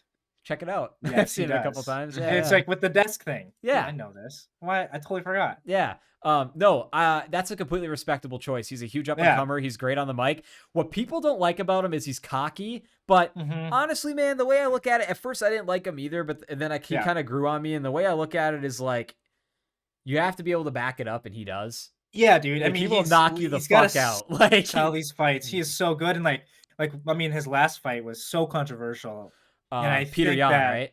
Yeah, and I think that really you know, that he really exploded a lot more after that, I think, because of how controversial that was. Yeah. You know, he was talking shit to Peter for months, obviously, before. Yeah. And I watched that fight, and I watched every second of it. Like, that's a fight where I put my phone away. I'm like, okay, I gotta watch like the whole thing, start to finish. And I didn't think he won, to be honest with you. I didn't think he won either. Do they just not count takedowns? That's what I was wondering. I'm like, did you just not count takedowns? No, here's the deal. Yeah. A lot of it goes into it, like control time, whatever. But like, here's the deal to me. If somebody like gets a takedown and they can't keep you down for more than 30 seconds, I feel like that's how they treated that night. Because Sean was getting up pretty quick. He wasn't like grappled the whole time. And I'm assuming the judges that night were like, takedown, yes, but like didn't really do anything of it except sit on him. No damage. No damage. Yeah. He just controlled it. You know, he was on bottom and not super in control. But even the strikes were close. Like it wasn't. Here's how I feel about Peter Yan. If he never would have thrown that illegal knee, he would still be champion right now. And Sean probably would have fought Aljamain, and Aljamain probably would have beat Sean just because of his grappling. But I don't know. That's interesting to think about. I think Peter Yan got fed 2 horrible decisions after he threw that illegal knee. It wasn't just the who did he fight? It was O'Malley he lost to a decision, and who was the other person he lost to a decision? Aljamain. Yeah, the second fight against him, he lost. So that's, but also. He lost 2 in a row, and then he has another fight scheduled, right? Who's Peter Yan fighting now? He's fighting somebody. I just saw. He's fighting the Machine. The Merab Dvalishvili. Yeah, I just saw that on the UFC shitposting. Yeah, if Merab Dvalishvili trains with Aljo, the current bantamweight champion, and basically Merab, I think has been offered a title shot, but he doesn't want to fight his best friend Aljo. They literally train together every day. Yeah. And so like I respect that. But no, I get that too. I just think his name, the Machine, is like the funniest fucking thing ever because he is like crazy. Like I will watch that fight 100%. Yeah. That's one I would like. You know, and there's only a couple fights I'd stay up for, and I think like McGregor, if I saw McGregor fight again, I'd stay up all night for that. Yeah. I can't wait to watch him again. We've talked about Tony Ferguson a lot. Not to have too much UFC talk, but man, Tony's just, as you know, went downhill. He was on like a crazy between like 12 to 15 fight win streak. And then that fight, I think that fight he had against Gaethje, man, took like time off his life and really fucked with him. Like when I saw that, I could not believe that he like lived at like after that. Like the fact that he was still walking forward in the 4th or 5th round. I'm like, what the hell is this guy made out of? Dude. Yeah. What about that Gaethje Chandler fight? Oh.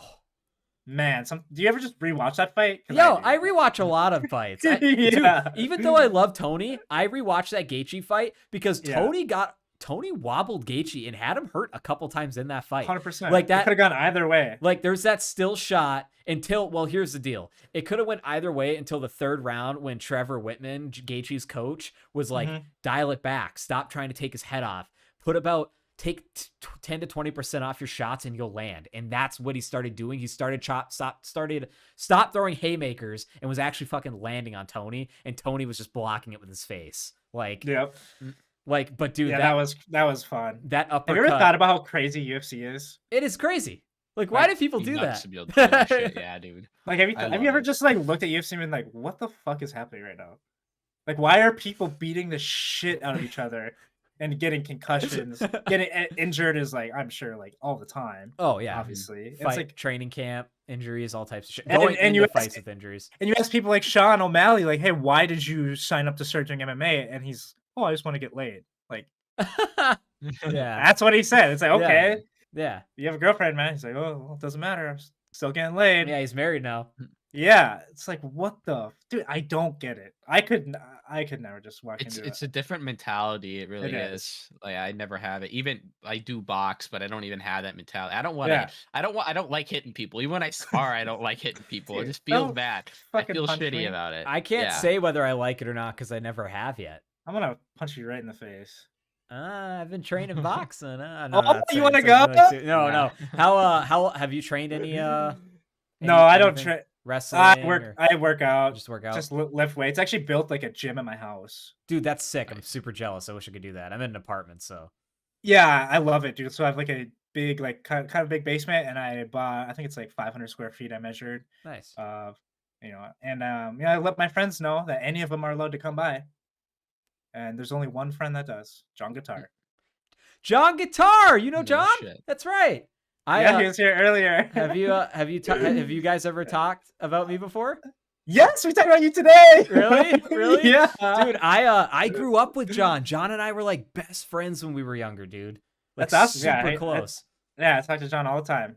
Yeah, I miss that guy. Yeah, I know hang out with him. He's got a kid now. Oh yeah. I remember going to his house. Forgot about him. Yeah, he lived like he lived on He lived right in the same neighborhood. Yeah. So like he grew up in like the richer area in Woodland over there, and like we would bike over and we would hang out. He'd come swim in my parents' pool and shit. We'd hang out all the time. No, That's like awesome. when I was in like 3rd grade, John was in like 5th grade, but like I was always like kind of more mature. I was hanging out with people older than me, and even when I was that young, and we hung out for a very long time, and then like.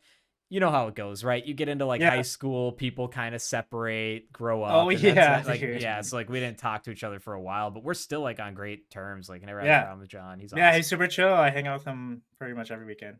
He comes over probably 3-4 times a week to work out. You know, I made the space for any friend that wants to come and use it, because working out's fun and it's good for you. Yeah. Nice. I might take you up on that because I need pointers. Because like I'm literally just getting into any fitness ever, really. Yeah, it's fun. It is fun. At first it's there's a lot to learn, but it's really enjoyable, and I've been doing it for like 2 years. That's awesome, man. I've been doing these. I've been doing these boxing classes where I box, and it's also like half CrossFit. And I'm trying to go 3 days a week to start Monday, Wednesday, Fridays when I'm doing it. That's perfect. Maybe try to slip in a Tuesday and just do cardio at like the gym at my office I have access to. But like I will say this, man. The first few times I did it, I felt like I was either gonna puke or pass out. And I will say this. At first, I hated that weird tingly endorphin rush. It was like I ate spicy. It was like I ate spicy food.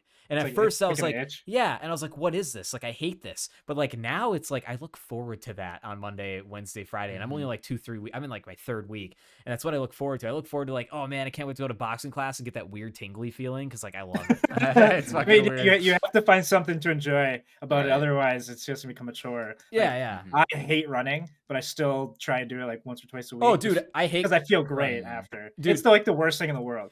If you say you like running, you're a complete liar. I am not built for it, man. Like, when I say cardio, I'm doing an elliptical or a fucking Peloton bike. I should like when I was working out last year, where I went for a span of 3 months. I went 5 days a week, and I think that's why I burnt myself out and stopped going because it was just too much. That's a lot. Because I was doing a mix of like weight days and cardio days, but I would run a mile on the treadmill and then hop on the elliptical or on like a bike or some sort, and like I just hate fucking running. So, I hate it. It sucks. Like I'll jump 5Ks, but that's fun. Yeah. I got one of those too. I ran 2 5Ks this summer. God damn. Terrible. Nice. Hated them. That sucked. It was like the worst thing ever. I did like 2 months of training, and it's like every time I went running, it was. And when Pacham is here, my mom's dog, when he's here, it's always good to get out with him. So then I'll just force myself to run, but I never just like put on my shoes. I'm like, I cannot wait to run right now. Like that never happens. No one never is not a thing. You know what's really tough for me? It's tough for me to run outside. I have no problem running on a treadmill in an AAC gym though. But you also get bored. And like what fucks with me, dude, is I have this bad habit. I can't really listen to music on headphones because it fucks up my breathing. Like it, like you're breathing. Yeah. So like I'm listening to. Well, I'm listening. This is. I've heard people have this issue, and I do. I'm listening to music on my headphones, and like I'm trying to focus on breathing, but then you kind of forget, and you don't notice it, but you start breathing nearly to the beat or whatever you're listening to. That's what would happen to me. And I'd get gassed out way quicker because I wasn't like breathing how I should correctly. I think it's a mental thing, but I just eventually was like, fuck the headphones, and I would just run. It made it so boring, but that sounds mental. It's a mental thing. I've never had a problem with breathing because mostly I hate lifted weights and shit like that. I just want to go and box because like that's my workout personally. Yeah, nothing wrong with that. I just want to throw fucking hands and hit bags. But yeah, really what you said is you gotta have fun with it, It's once it becomes a chore, it's like why do it at all? Yeah, and here's the thing, you just gotta find the thing that you like that I think it doesn't really matter at the end of the day if you're lifting weights or if you're running or if you're doing boxing, or for me I actually started playing hockey too. And that's another cardio thing. So at the end of the day, it's getting that exercise, having some fun, just getting out of my house is like half the battle because I work here and I work out here. So it's like sometimes it's really hard to get out. So just having that balance at that, if you don't lift weights, oh no, who cares? It's not a big deal. As long as you're having fun with fitness, like at the end of the day, whatever makes you happy is what matters. I really enjoy lifting weights. It's just I'm still in that realm of like I've never worked out, so I'm on some very light weights, man. Like I wish I could do more. Nothing wrong with that. But the way I'm seeing it is like as long as I can just increase more reps and then eventually bump up to a next weight, like that's fine by me. Like that's what I've just been doing. Is like more reps is better to me than like focusing on like such a large weight. That is how it is. Like, I've always been told that it's better to do 20 reps of this one weight than 5 reps of a heavier weight. It's fucking useless.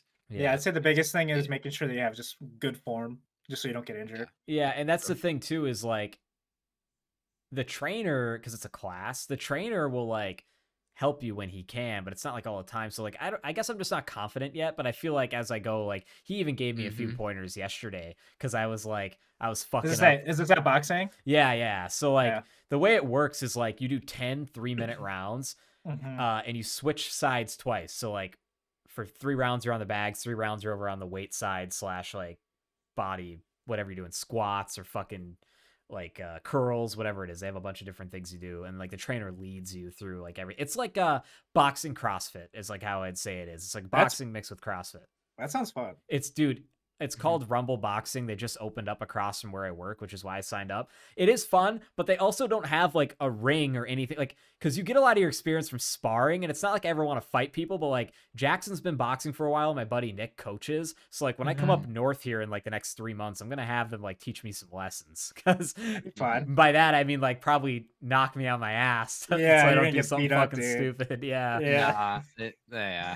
It's good learning though. Yeah, like I tell people, you gotta at least spar a couple times, and it's not even like you're looking to get hurt. It's just, keeps it trains you to keep your fucking hands up, stuff like that. You don't learn on the bag.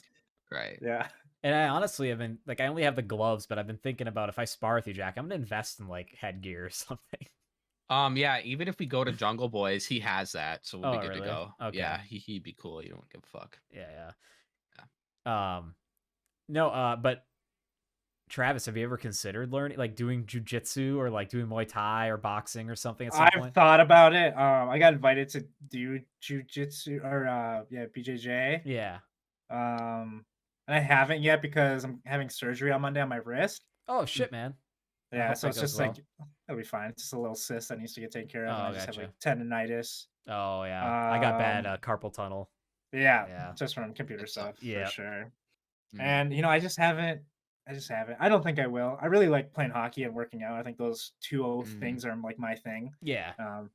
Between running, hockey, lifting weights. Yeah. Those 3 things. Got a full schedule. Yeah. Working 100%. Every day, and I think those 3 things are more than enough. I think I'll watch UFC. I think it. Yeah.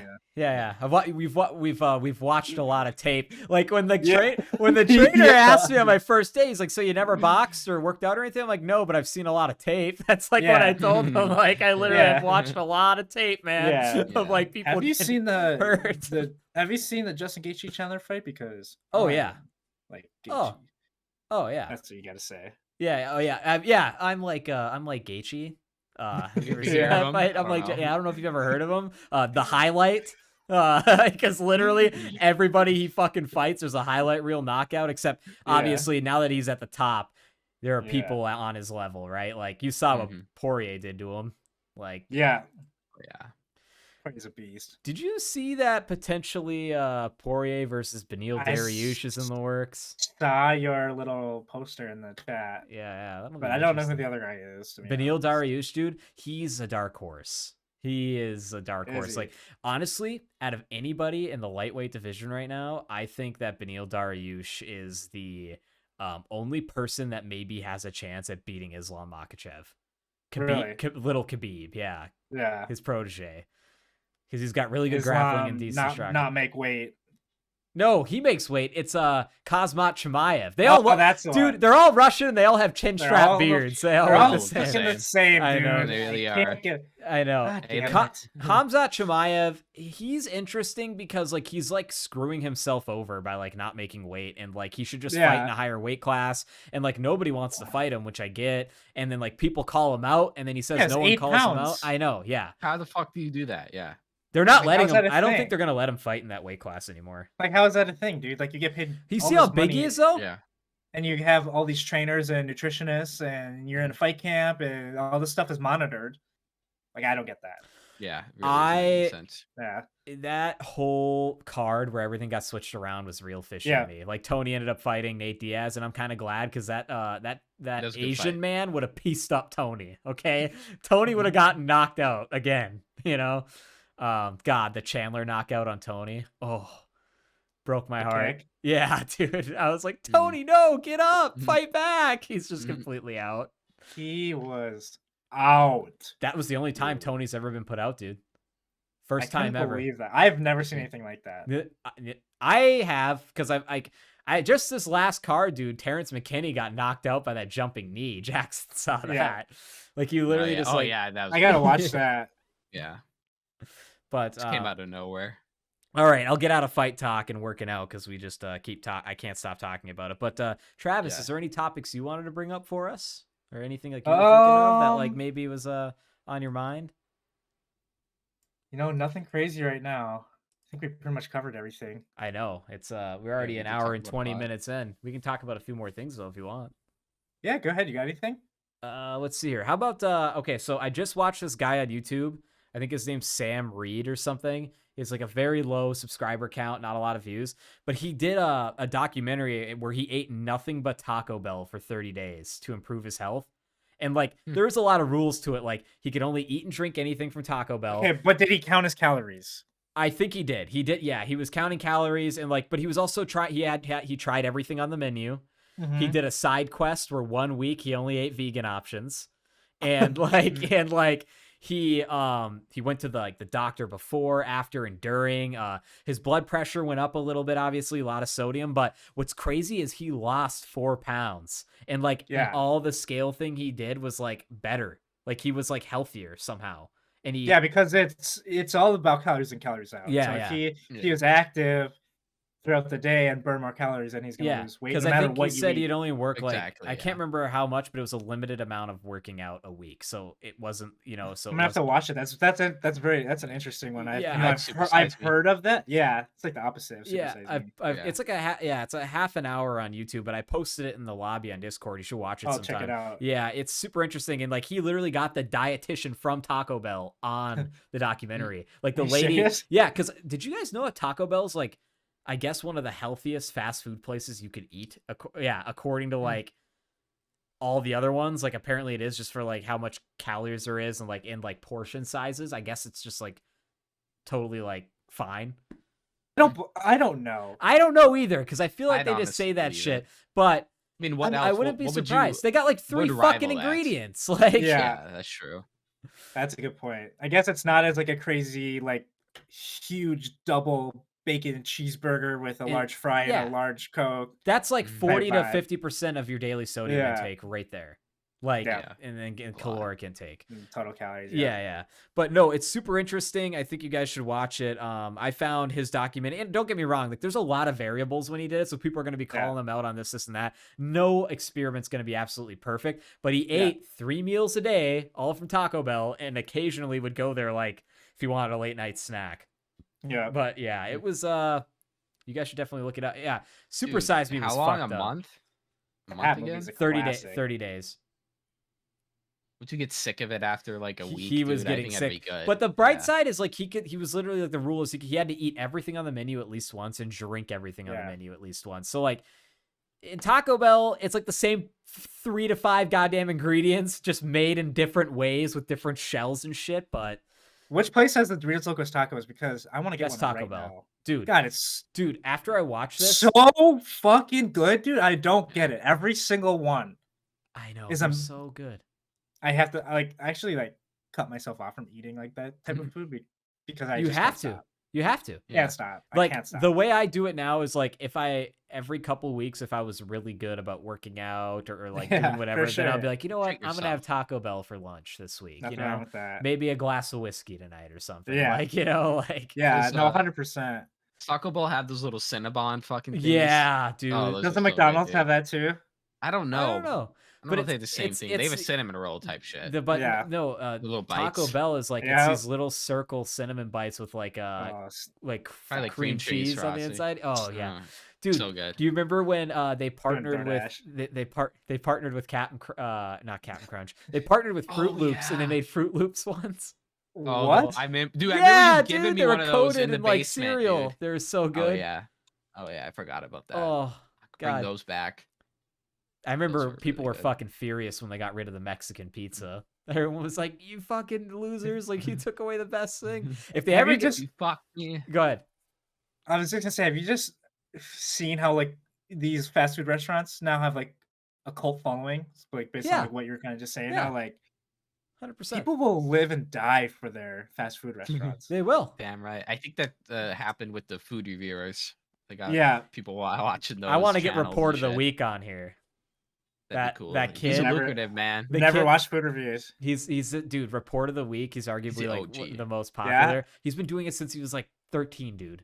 And he's like Yeah. in his like 20s now. He dresses up in a suit every time, like has a glass and eats it like it's a Yeah. fine dining meal. And he reviews like every new thing at like, oh, like And- Burger King's got this new burger, and he tries it and he's like, this is garbage. Like he eats Yeah. it. He gets like does a rating on it. He's good. Yeah, dude. And sometimes, well, he's like 120 pounds. But Yeah. sometimes wears a suit that's like two sizes too big, and it's so funny. Yeah. Oh, I've seen this kid, dude. He's like Yeah. he's like a skinny, Slick short back hair. hair. Yeah, yeah, Looks yeah. like, looks like a weasel, kind of. Yeah, That's what I described know it. exactly what you're He's talking good about. shit, though. I want really he's cool. he was turned into the ultimate meme, but I want him on this Yeah, it podcast was a so meme. bad. But yeah, he's very like he does not do any. Just hit me up on interviews. Instagram. Dude, Oh. he's like kind of like he's in He's the huge, limelight though. and then he's out, and he's also huge. Like He has like Really? 10 million subscribers. Like he's Yeah. actually making On money. Yeah, TikTok dude. or on YouTube? YouTube, dude. He's Dude. Oh my big. God. he's been doing it yeah, since he was like yeah. 13, like and Yeah, consistently he's OG. uploading. He does like two Yeah. at least a week, I swear. Oh my god. Yeah, I would do. Wouldn't you love to do that as like a job? that'd be so Oh, cool. yeah, dude. I would do that. Yeah, That'd be yeah. I fun. mean, it's I like love getting making content. it'd be like if getting paid to play video games or like what we're doing now, you know? Like Yeah, yeah, because you would love to do this as a full time gig, right? Oh yeah, 100%. Like if I could That'd be be if I could be the next fine, Rogan, or if we could be the next Rogan, I'd be so down. Yeah, dude, you can. Yeah. I mean, maybe Yeah. not the next Rogan, but you could definitely do this as a full time job. Yeah, Um, yeah. What everyone told me is that you need to minimum put 10 years into it. And I started this 100%. at 20, so at 30, if that's all 100%. it takes, then I'm good to go. Yeah, yeah. Like, Dude, I got time. uploaded videos too on TikTok and YouTube for like 3 years. Mhm. Yeah. Doing motorcycle stuff, I never got views, and then eventually it finally took off. Where it's just one video. It's all you need is one video to Yeah. take off. And so if you're consistent with it, I promise you, It's all consistency. I mean, we're doing one a Yeah. week and shorts nearly every day on all like social media yeah, I see platforms. that. I Like- have your notifications on. Yeah, the shorts are literally Yeah. like advertisements for the show. Now, it doesn't No, bring it's a lot of perfect. people in, but it brings in subscribers. And there's nothing wrong with that. You know, Yeah. that's a great content pyramid. I think you make the full long content, then you can break it up into individual pieces and upload Yeah. it to their their sites. And we'll get Gutterball Gaming going. Like we'll have Gutterball Gaming videos on here soon. Like we Dude, I gotta get in. coming I out gotta get in soon. on this too. Like, I gotta figure out a branch that I could work on. I don't know like what it is, but Gutterball something. I don't know dude, what, if you ever wanted to, I mean, dude, even filming our stuff because I know you got like Yeah. your own camera and like you could do that Mhm. shit. Like I'd be. I so can down for edit. I recording can it. do audio.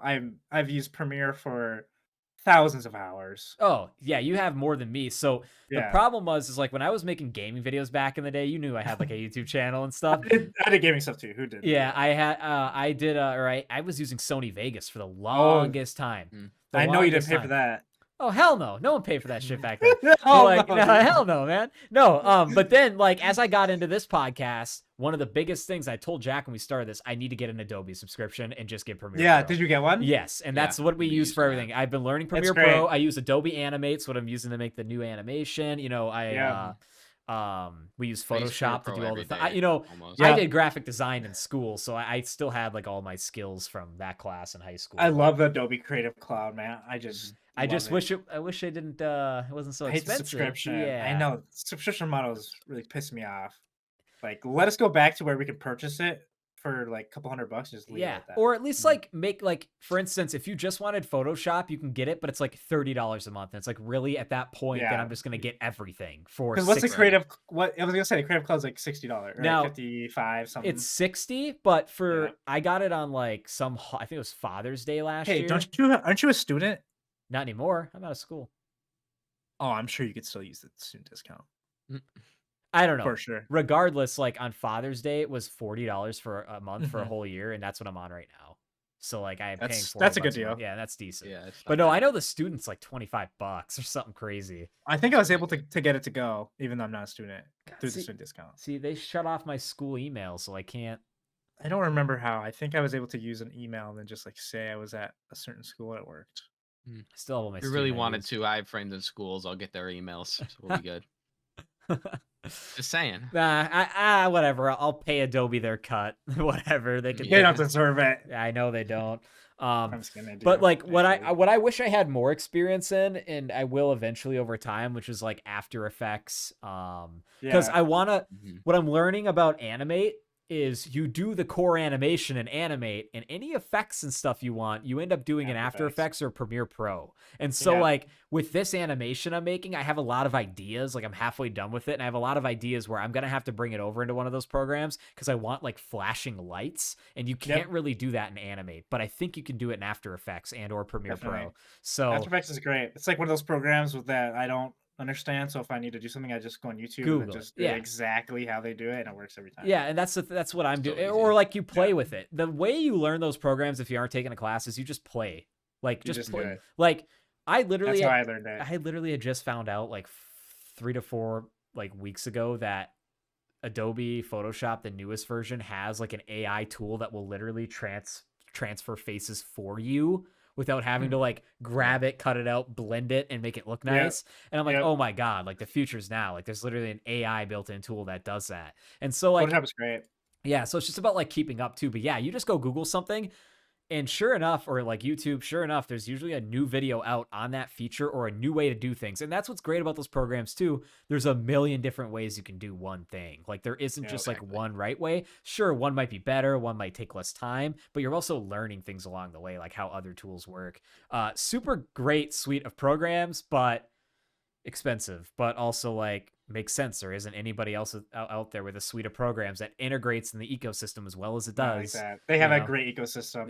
It's up there, I think, with like Apple's ecosystem. Yeah. You know, Apple's number one with ecosystems, but ecosystem and security, Apple's number one, 100%. And I don't like dealing with Apple products at work. Like, yeah, I heard. I'm the Mac admin, and do you know what Jamf is? I don't. Is that like it's protocol? MDM. So it's a mobile device management. That's what we. So you know, like think about like you got Windows Active Directory to like store your computer's policies. It's that for Macs, and it's got it. It sucks. It's great at what it does, but what sucks is Apple being like, oh, we want to break into the enterprise industry and be used at like we want your whole corporation to use Macs, but then like an update comes out and they take features away. Like right now, there is not an MDM solution out there other than like third-party GitHub scripts to get people's Macs to automatically update the OS without user interaction.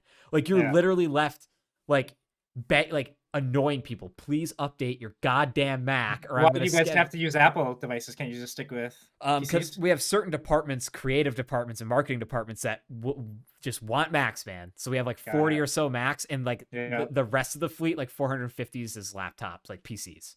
So of course and like my boss is like, oh, I want it to be at a point where you check a box, select you want a PC or a Mac when you start. Anybody can use them. I'm like, well, if Apple and Jamf would like figure their stuff out, I could do that. I literally have them managed in every single way except patch management. And it's just because like they expect you to use a third-party tool, and it's like, well, there's security risks there. I don't want to use some damn GitHub script some Joe Schmo made or app they made that like terrible idea. Yeah. At a very data heavy organization, like no. So I don't know. I respect them for what they are, though. I do think they are overpriced, but you are again paying for that integrated ecosystem and their just base security off the bat. However, like people are saying, oh, you can't get viruses on a Mac. You can't get that's bullshit. I've seen them. It's horse shit. Okay. Yeah. There just isn't a lot of them because 99% of user base is PC users. So like, yeah. But I don't know. That's my rant. Do you guys do anything with Linux at all? Not at the data guys do. I don't dabble into it. I mean, they got like they got a bunch of like Kubernetes stuff and like Linux stuff running. I don't dabble into that stuff much. Linux was my favorite though in school. Like I was best at Linux. I would say like Windows #1 right behind that, Linux/Unix. Like I was like, the thing is like the reason why they teach you Linux in school is because like 95% of the world's server are running some version of Linux. Like that's exactly why I have all these hard drives. Yeah, very small percentage of them are Windows Server or like know, and we run Windows Server, right? Because like that's the best for a device and user management. It just is active, like Windows Server Manager, all that stuff. But no, if we could go all Linux, that'd be great. But keeping up on Linux, like as an org, is super tough, man. Because it's open source. So there's always something that somebody found wrong with it, and it's just Windows is like that too, but not as much. I feel because they've been honing it for a long time. Yeah.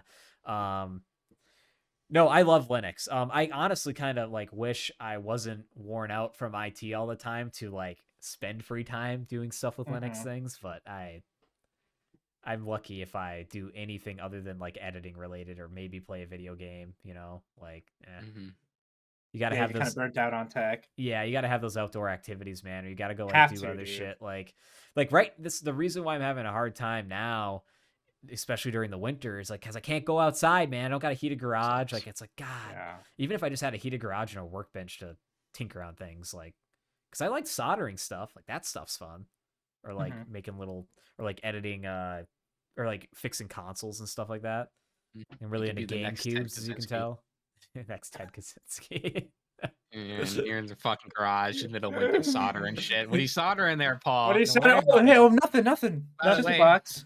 I need the addresses to all was that the Unabomber? Who was that? Yes, God, dude. God damn it, that's messed up. I gotta bring all this mail, all this merch people are buying. I gotta go deliver this mail. Why are you shipping out 15 boxes? They're pretty heavy and have a bunch of clinking around. Don't worry about it. Don't worry about it. Why is this one ticking? I don't know, like this one's ticking. You hear a watch? This one has a nail sticking out. Yeah. Why do I see a red LED go peering through the tape, blinking? Oh God. This is bad. Yeah, it's bad. We're getting fucking YouTube AI's flagging us right now, okay, whatever. Okay, Susan, come get me. Yeah, all right. Yeah. So like at your house right now. Susan's here. Yo, do you guys watch movies? Oh, movies at all? Oh yeah. Did you watch Megan? I haven't. I've not yet. Have you seen it? I just finished it before I got on the podcast today. It's really good, and also those are the type of movies that I get scared. It's like a horror movie, right? Or it's kind of like it's a straight up horror, like Black Mirror type vibe. Yeah, it's really good. I would definitely watch it. Okay. I got a little scared. I'm gonna be honest with you. I'll give it a look. Got a little scary. You know what? I don't know anything about that movie other than it's like robot or AI related, but I will say this. You want to know what movie kind of creeped me out when I was a kid because I saw it when I was young? Was that I, Robot movie with Will Smith? That movie also creeped me out. Dude, that movie creeped me the fuck out. I've seen that movie so many times, and it is creepy. It still kind of creeps me out. I gotta watch it again. It's good. It's a classic. It's a classic, dude. Classic. It's an immediate classic. It's like any robot movie is like, have you seen that robot? Like everyone knows it. Yeah. I'm told. Chappie. Chappie. Yeah, dude. How about let's get real old school here? You guys seen Short Circuit from like the 80s and 90s, dude? Yeah, dude. Short Circuit. Classic, man. Oh my God, dude. You have no idea the memories that you just brought up because I used to watch that all of the time. Yeah, dude. Classic.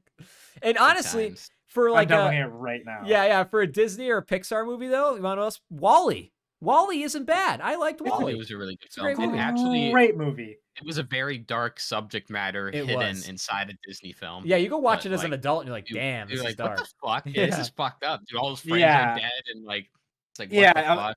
And there's just fat people just sitting there. It's like, that's society like right now. Yeah. Dude, like really good statement piece. And Disney movie. Yeah, that's a great movie Short Circuit. Yeah, I dude. forgot all Dude, about I'm that. thinking. For just some looking at the reason, I'm cover right blanking, but here. I remember there being another movie kind of like Short Circuit from that era with like a robot, and I just can't remember what it is. I remember the one Iron Giant or whatever the Oh, fuck that was Iron called. Giant's great too. Yeah, That's a good one.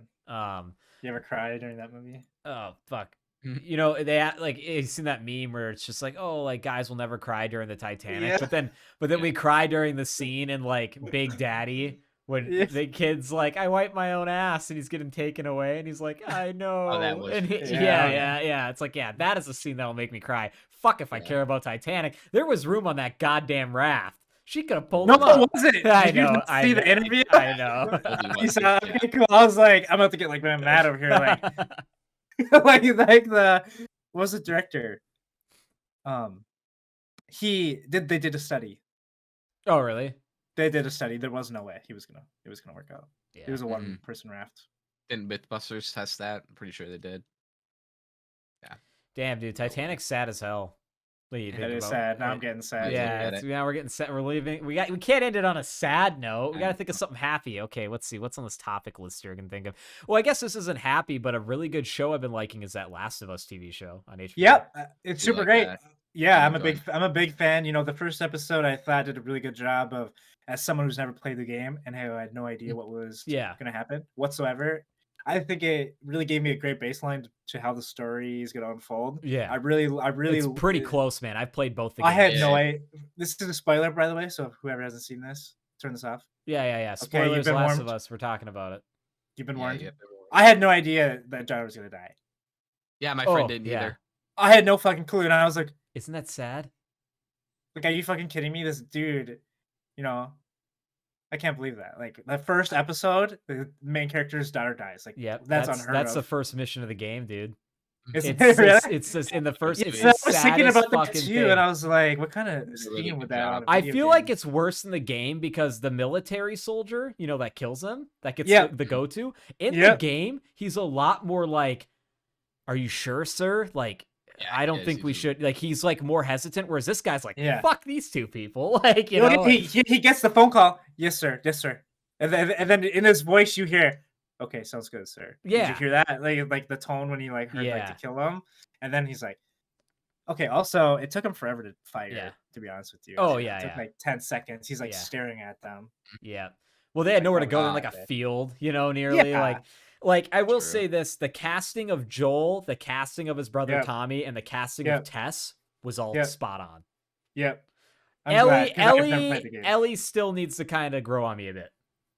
That's what Jack was saying too, and I don't know. Again, I never played the game. I don't mind her. Yeah. We'll see. She's not got perfect. the attitude.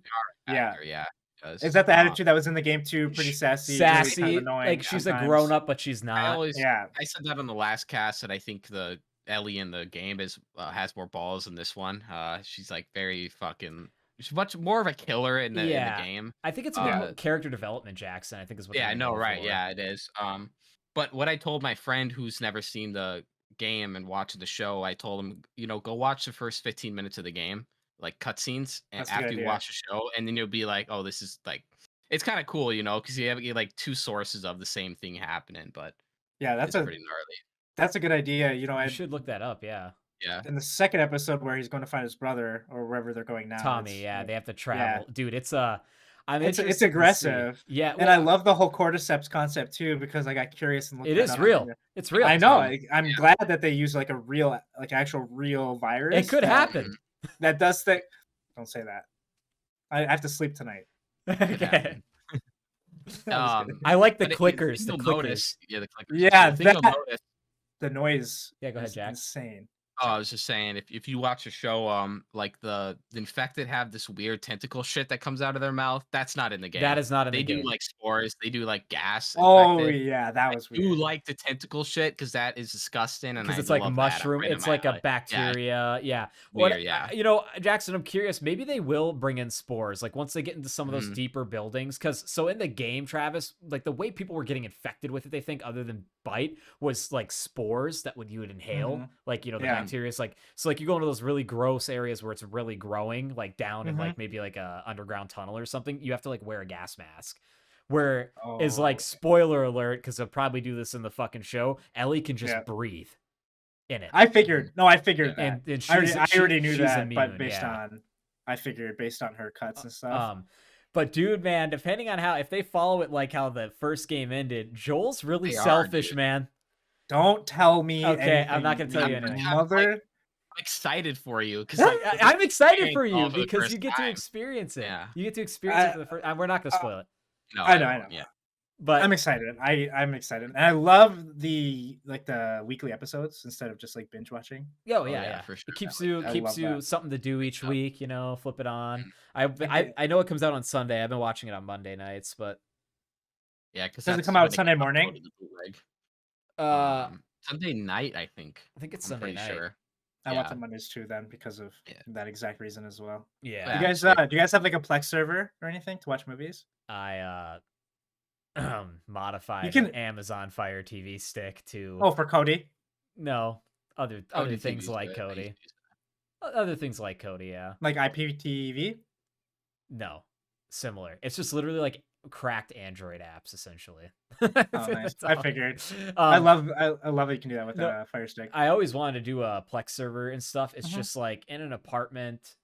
I've never had room to like. I used to literally have like a huge Dell Blade server and stuff. I could have totally done that with, and it's just like in the electric bill and whatever. So like the only thing, I mean, I'm gonna build out a SAN in this old computer, but with the Plex server with Unraid, which is a Linux distro, all the disks spin down, so there's no power usage. Oh, really? Okay. What's a Plex server? So Plex is it's a media server. So you were doing this since like high school. Man, I've been doing probably it for quite the catalog, dude. Look at I have literally 6 hard drives right now for my next server, ready to go. I have another 8 terabyte on the way, another 8 terabyte downstairs. So, basically, Plex is a way for you to like create your own media server, right? So you can basically install the server on any computer. So I have it on my regular computer now while I'm building my other server, and you can watch your content on any device. So you can just watch it on the TV, nice. You can watch it on your phone, you can watch it on a computer, and you know, you just put your content on there. It doesn't matter how you got the content. That's not what we're here to talk about. You know, and it's a great way just to watch your movie catalog that you bought DVDs and burned them, and took the files off your DVDs. Oh, okay, yeah. My brother had something like that. He told me. Okay, yeah. So do you just connect it via IP, like on your phone, or did you have like an app that does it? Like, how do you do it? Yep. There's a Plex app. There's a Plex app. It does it all for you. So and sometimes it has to transcode, and that uses your CPU. So if it has to transcode from a different format, like a MKV file to like a MP4 or MP4, whatever the client is, it'll transcode that for you. So it'll have smooth playback. You can do 4K video. It's amazing. Nice. It works great. I love it. It's the best. Interesting. Yeah, it is gnarly. So I used to pay for HBO, but like not anymore. Yeah. I used to pay for a lot of things, but just not anymore. I can't do the price now too. Of HBO? Yeah, I think they are. Going up, and like they raise Netflix price like all the time. Yeah, every goddamn week. I mean, it's just literally it's the new like people paying for TV packages. No one fucking does that anymore except for like businesses. I think Buffalo Wild Wings is solely keeping like those fucking cable companies afloat, man. That's so true. Just random bars, dude. Yeah, honestly. No, man, but that's super cool. But yeah, The Last of Us is sick, and the last thing I wanted to I think say about it was the pacing of it is a lot faster. Like they're pretty far, like they're far into the first game already. I'd say they're like a quarter in. Like but that tells me the journey portion of it, they're going to expand on quite a bit. I feel there's going to be a lot of scenes and stuff they were never in the game that are going to be in the show 100%. Unless they how many episodes there are? I think there's 9 in the first season. Okay. But which tells me like, I wonder like, the first season's not going to be into the first game, right? Like they're gonna at least do 2 seasons. Dude. That's crazy. So that means they do like a season a game. How many games? There's only 2 games. 2. Okay. I don't know. Dude. You ain't gonna like when they get to the 2 game part. A lot of people didn't like it. Icky garbage. Don't know. I really liked it. It was first I hated gameplay, it. It was. I think the story was pretty good. No. Retarded, stupid. You're not gonna like what happens in like the first couple episodes. I bet. You're giving me anxiety. And I bet you know what they're gonna do, God. Jack? They're gonna make it brutal. They're gonna make it so like they are. Think of it like in The Walking Dead when Glenn gets his head bashed in with a bat. That was pretty traumatizing. That's traumatizing, right? Yeah. Yeah. Like it's gonna be something related to that, and it's gonna be horrible. I love watching the show though, like because like buildings look like the buildings that are in the game. So like I see the building, Tess is walking up, like, oh, it's happening, it's right now. Also, hang on. So they have like the exact same like building. Yeah, some of them, very similar. Like the building that Tess Capitol died in building was exactly the same. Yeah, like the one that they exploded. The yellow dome. It was so similar. She died there in the game too. Mm-hmm. But in the game though, it was dies like from the Fedra. Fed, it was the feds that yeah. So instead of in the show, this isn't like it in the game, or at least it's not implied. In the show, they imply that like cordyceps, can communicate miles away. In the game, it really wasn't like that. It was, they didn't really, and if it was, they didn't imply it. Instead, Tess got killed by Fedra. She found out she was bitten. The Fedra people are following them in a truck. And then she just holds off with a gun and ends up just like getting gunned down, essentially. I kind of liked how this movie or this show. Oh, they did. I like that scene. They did it. It was Dude, intense. Yeah. It was really weird. I did not expect the mouth thing. Yeah, that's gross. I can't. Really gross. I don't like that type of shit. Ick. That was fucked up. Dude. It was foul. Like what? I can't wait to see how they do bloaters. Yeah, I can't wait. So you saw. Yeah, go ahead, Jack. Think they'll do lurkers and the new ones? I think they Last will. of Us 2? I don't know. Yeah. So like, there's different kinds of infected, and you know how they talked about how like some people only live a few months, but some people will live like since the beginning. So those people that are in like a very dormant area, say of like locked in like a basement or somewhere down where they've just had years to like grow and their genetics work with it and infect, are bloaters, dude, and they're fucking nasty. Okay. They're gross. I can't wait to see this. What about the Rat King, Paul? Oh yeah, do you think they'll show the Rat King? Rat King, that'd be disgusting, dude. Thing running around. The clickers, though, I think they did a really good job, and they make the clicking I was gonna noise. say, how do you like the audio? Is very similar to the game. Extremely similar, and the same concept where their head is grown out so much where they can't see, but they use echolocation like bats by clicking to figure out where you are. It's really cool. Yeah, it's a cool concept. It's a great show. Yeah. I love it. It is good. I'm a big fan. Well, boys, we are literally almost at 2 hours. You think we should call it a show? Probably should. Yeah, I think we're good. Well, hey, Travis, thank you so much for coming on, man. It was a great time. We'll have you on again. Of course. Thank you guys so much for having me. Yeah, of course, dude. And, we'll have Travis's stuff in the description below. He's got a YouTube channel called Gravy Boat. He's got a TikTok. We'll have all those links in the description below, everyone. Jackson, is there anything you wanted to say before I signed us off?